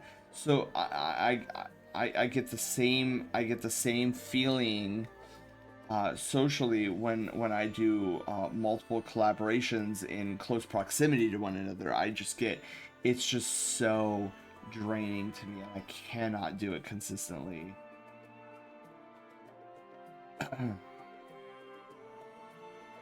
Gotten better at collaborating with others and having conversations to be a part of, but chat takes the backseat majority of the time. Yeah, and again, I don't know if that's a good thing or a bad thing, but what I do know is that it's kind of what is needed for a healthy collaboration. It's like you don't want the collaborator, your partner, to be bored, right? That is never raiding with me. No, Kaylin, that's not true. Look, I know I haven't. I keep mentioning how I want it, and I'm not lying. I do want to do a raid. It's just my desire to do a raid presently is not there. I thought it would come back with Vault of Glass weapons being craftable, but bro, I still don't have a craftable Fatebringer. It's wild. You would think, but I don't know. I guess all the scandal and everything, it has my morale and motivation to play Destiny like really down, really down. Don't matter, and those who matter don't mind. Yeah. Because he can look nicer and hide the terrible things he does to his staff team. Fictional example. Oh, I see. Yeah, and I feel like a lot of that has to come down to being humble in a way. If you don't have humility, you can never see yourself as wrong, and that's a problem. I'm a great storyteller, exactly. Well, I mean, you did create a huge world, so I think that your task is to juggle both.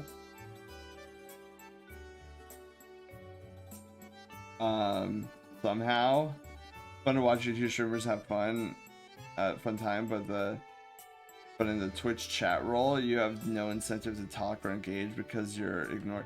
Yeah, and I guess that's another reason why I don't do a lot of collaborations either, because it goes back to, like, I constantly gravitate back towards you guys, and then I get very overwhelmed when it's like, okay, how do I juggle all of this, like, game, collaborator, and chat?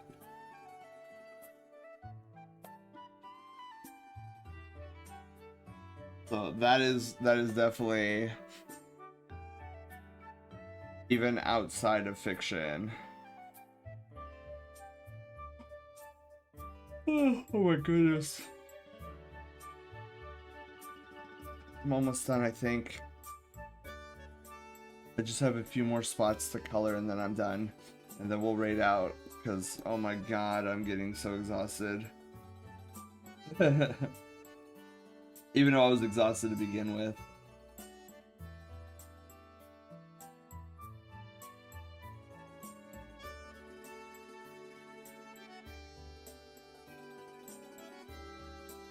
Okay. Raid, but I'm ugly, so their brain fries like green tomatoes.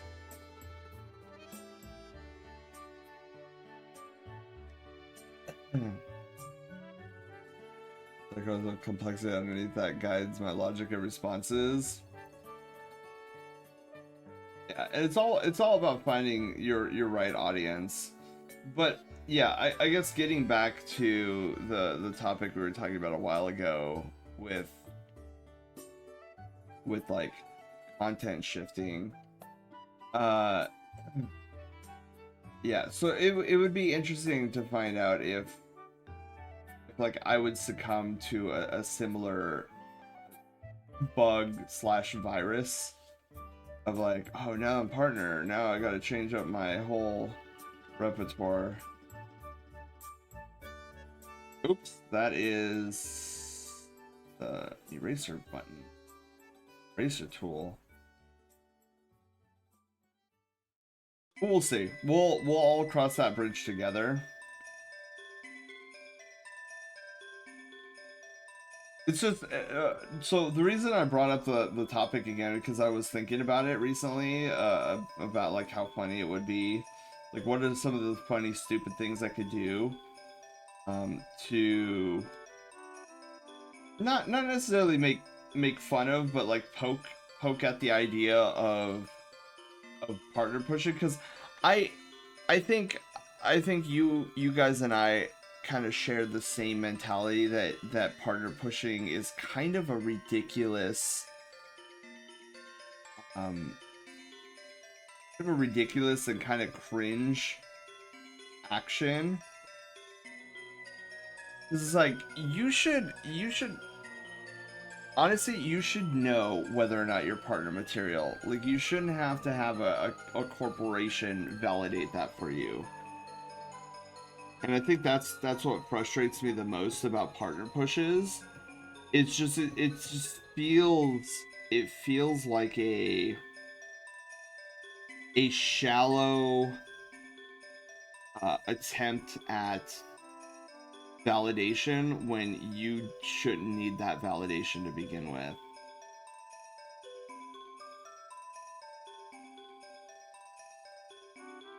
I love this song. Have we ever done Crystal Chronicles? It's not Crystal Chronicles. Wow. Crystal Shards on stream? I'm trying to remember. We did, right? We fought 0-2 and everything. Every sub increases the stream length. You throw up a PNG of loaf asleep when you log off. You know, that's another thing. Like, core memory unlocked, I guess. That's another thing that I don't quite understand is the subathons. like I get it to an extent, but I could never get myself to do a subathon. Subathons just feel weird to me. Like, I know they could be fun, but they just, for me, doing one myself would just feel so abstract. Because, like, I don't think I'd be able to get over the idea of, like, oh, this is basically a stream where I'm asking for money. And like, I understand people doing this for a living. Like, I could understand it more. But me, myself, I don't think I could. Like, hey guys, we're gonna do a subathon.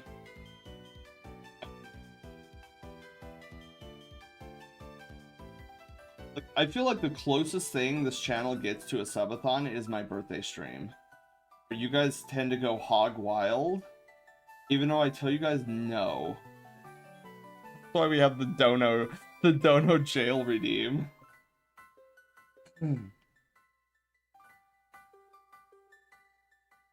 I hate subathons. They're so cringe majority of the time, especially when they keep the stream on and they're asleep because the stream is like 60 hours remaining. I do find that to be strange. Like, I won't lie. I have seen a lot of streamers do that. It's like, oh, we got 60 more hours, yet like 18 of those are you sleeping. I'm like, are you really? Because, like, for me, I'd already feel weird enough, like, asking for money. I'm like, oh, this is a subathon, yeah! And then it's like, oh, we're gonna stream for this long. And then, like, most of it is literally you sleeping. I feel like that's a jip.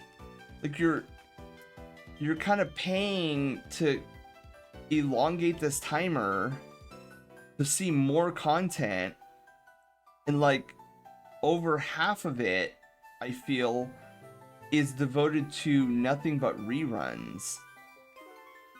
Like, if I were to ever do something like that, like an uncapped subathon, I would shut down the stream. Like, let's say I'm like, oh guys, I gotta get to sleep. I would shut down the stream, wake up the next morning, get clean, get food, and then start stream again. And then the timer would continue to count down. Uncapped subathons? Yeah, dude, I've seen some of the like major uncapped subathons. I'm like, dude.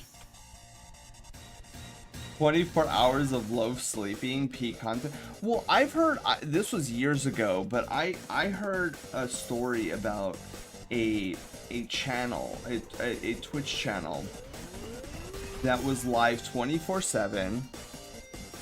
They had already gotten partner. They got, I don't know, like 2,000 views concurrently every day, and all it was a webcam on a fan. Like, that's all it was. Like, the content was an IRL webcam that was pointed at a wall AC unit that was just on, and that was it, or something along those lines. And like, I could totally see 24 hours low sleeping on screen. I could totally see that being a thing.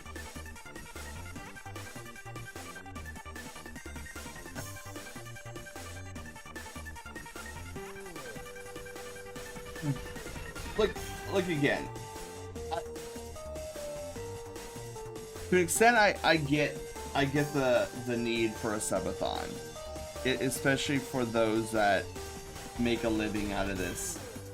But me, I don't think I'd ever do a subathon. I feel like it's a little strange to me. And that's why I remember originally I was like, oh yeah, maybe one of these days we could do like a Final Fantasy anthology subathon, where it's like you keep the timer going and we'll play more and more Final Fantasies. And then I thought about it, I was like, why would I do that when I know I want to play all the Final Fantasies? So then I was like, nah, you know what? That was a dumb idea. Let's just do a Final Fantasy-a-thon. Like, straight out. And so that's when the idea changed, which was almost immediate. Okay, so now we need to grab this.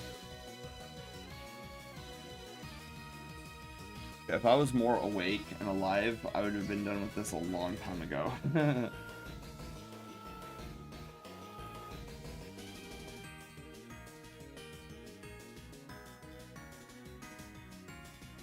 Hobby streamer of another job and professional streamer, yeah.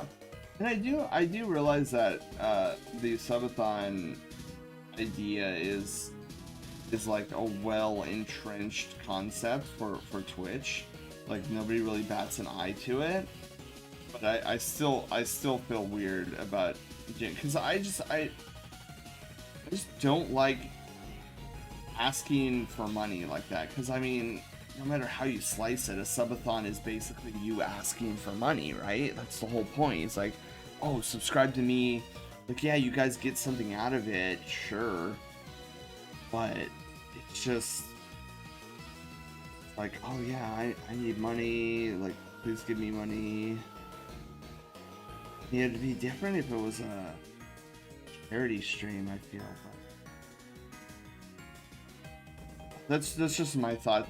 Like, I don't ever look down on anybody who does a subathon, but it's just me personally. I don't think I could ever I don't think I could ever do a subathon. And even so, like there's like a two-prong wall that keeps me from doing subathons. The top one is just that I wouldn't feel right asking you for money. And then B, it's like, I don't know what I would do to incentivize, because, you know, with subathons, it's expected that there's like milestones, and I just don't know what I would do exactly for that. Like, I've seen streamers do like crazy incentives, but then later they're like, man, I didn't have fun with that at all. I was not having fun. Ooh, yeah, see, I don't want to be put in a situation like that.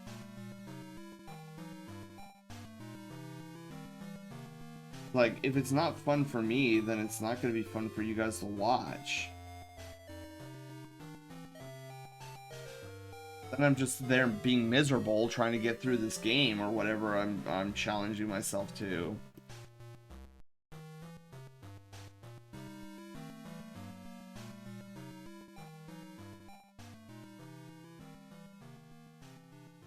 The good thing is I only have a few more colors to do, because oh god, man, I'm way behind here.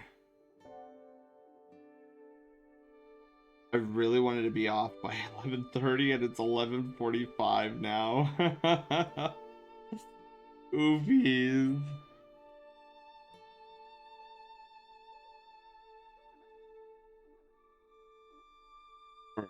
For subathons. Yeah.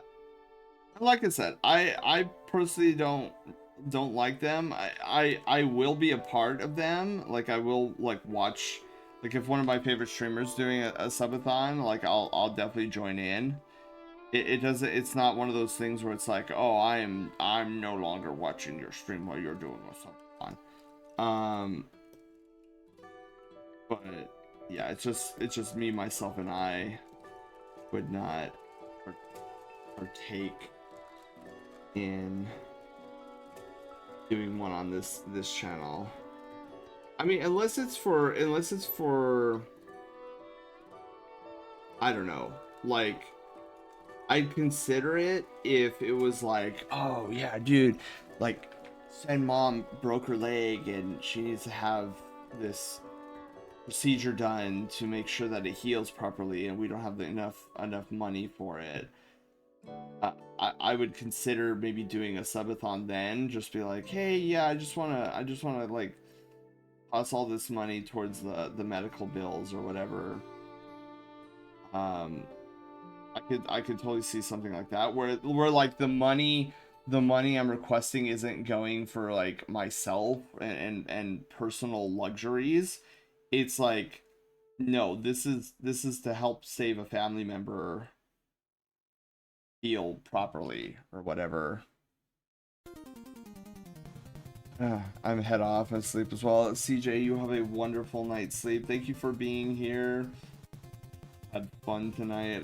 What a crazy cast of conversations we've had tonight. I need to figure out what's going on with my stylus. Like there's moments where the stylus is not registering, and I'm wondering why that is. Bizarre to me.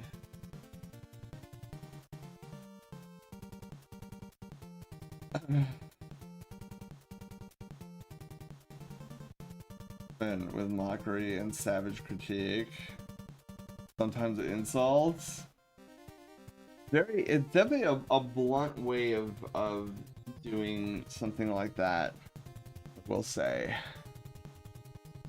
What am I missing? I feel like, oh yeah, okay, I know what I'm missing. So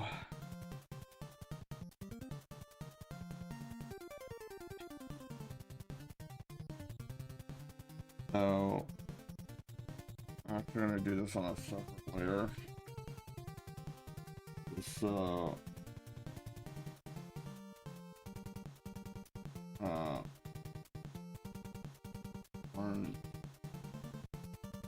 okay.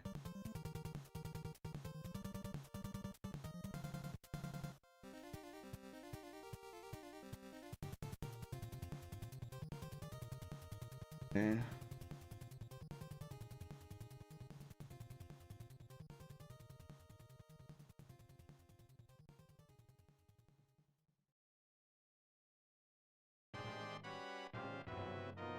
Okay.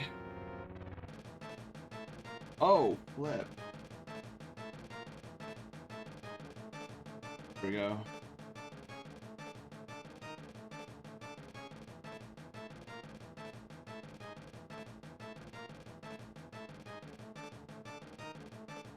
Whoa, one layer.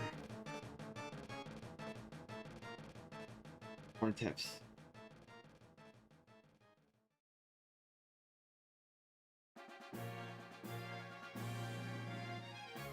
I mean, I'm gonna be not as active in chat right now. Last home stretch here.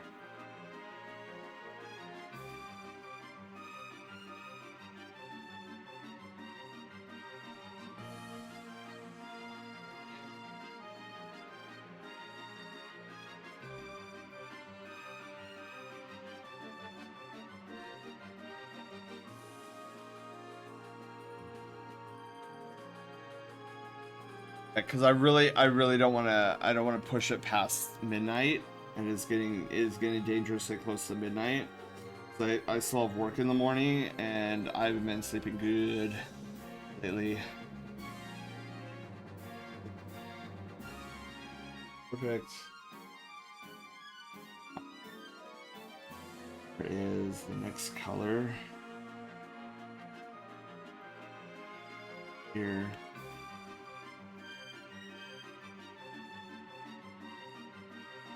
You know what? I'm actually gonna do this. I'm gonna open up the. Oh, I'm forgetting the Fang. Fang. Before I forget, because you know I'm gonna forget. Do the Fang really quickly. Literally a 1 hour Persona sketch taking 2.5 hours.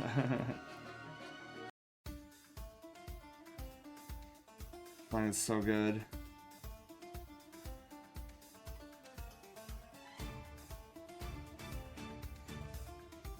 So what I'm gonna do here is that is the water for fish, yeah. Alright, so let me open up the previous iteration that I worked on. Yeah, and then Gervard and Jan, I will get this out to you tomorrow. I'm not gonna I'm literally, once I'm done here, I'm gonna save, we're gonna raid out, and I'm gonna go crash in bed. There's Jan.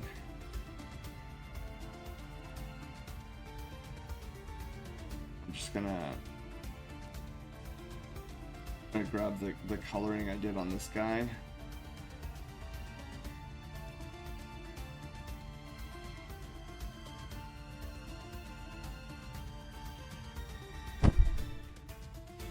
I'm being pooped and belly patted at the same time. Thank you for the belly pats. Okay.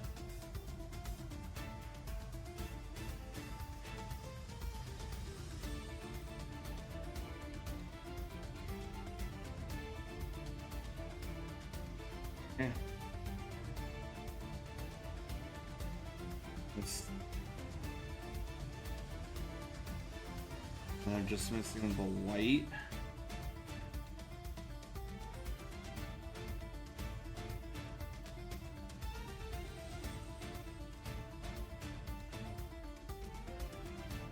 Perfect.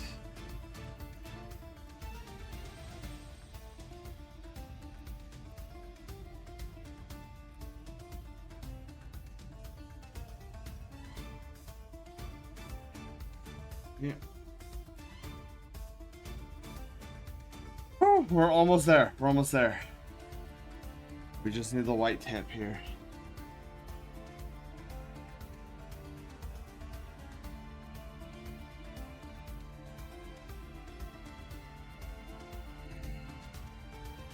So white tip, white tip. Perfect. You're not gonna see the white. Okay, so that's the only white tip you're gonna see. All right, I think I'm pretty much done here. One last little itty bitty thing I need to do.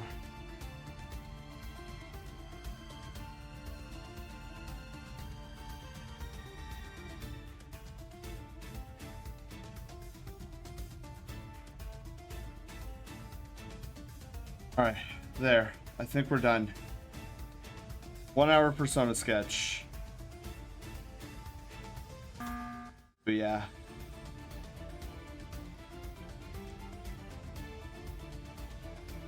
I think it came out pretty good. I think I made the horns a little bit darker than the last one I did. I definitely like how it came out better than the last time. It looks really good. Oh, of course, 3-minute ad break right when I want to raid out. Typical. Always the case. Yeah, I'm probably gonna need to make myself some tea or something, because boy, not only am I half asleep, well, make tea tomorrow morning when I get up, but I could tell that my voice is starting to get really hoarse too. And I can't do that since we've got rebirth tomorrow.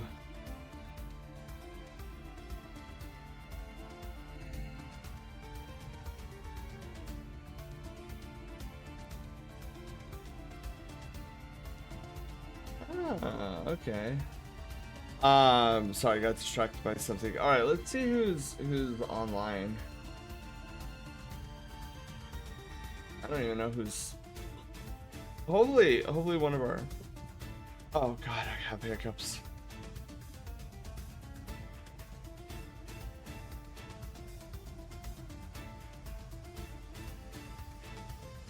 All right.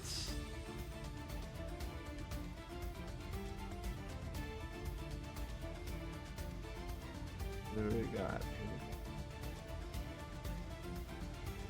All right.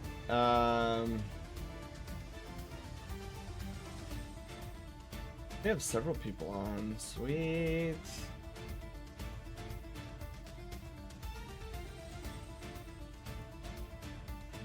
You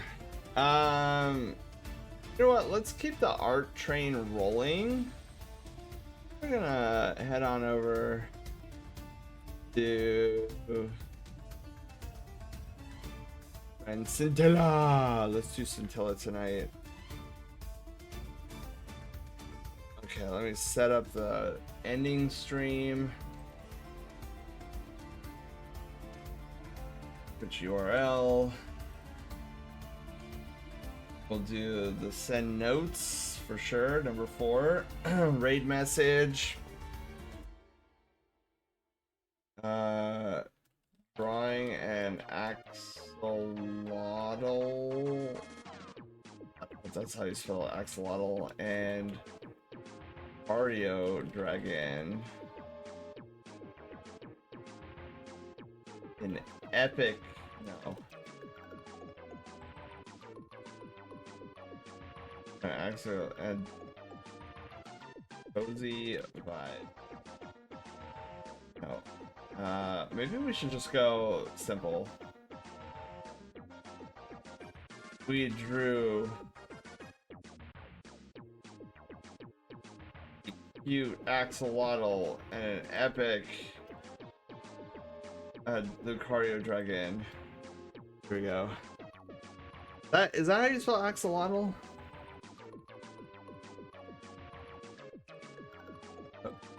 Axolotl. Oh yeah, that's how you spell it. Okay, cool. Alright, that'll be our red message tonight, guys. We drew a cute axolotl and an epic Lucario dragon. Guys, I'm gonna head to bed. I need sleep. You all have a wonderful, wonderful evening, the rest of your evening. I will see you guys tomorrow evening for Final Fantasy VII Rebirth. Get hype. Hopefully I'm gonna get a really good night's sleep tonight. She'll see you tomorrow. Let's go say hi to our friend Scintilla. Until tomorrow, you guys. Take care. Stay sweet and amazing. Love you guys. Bye.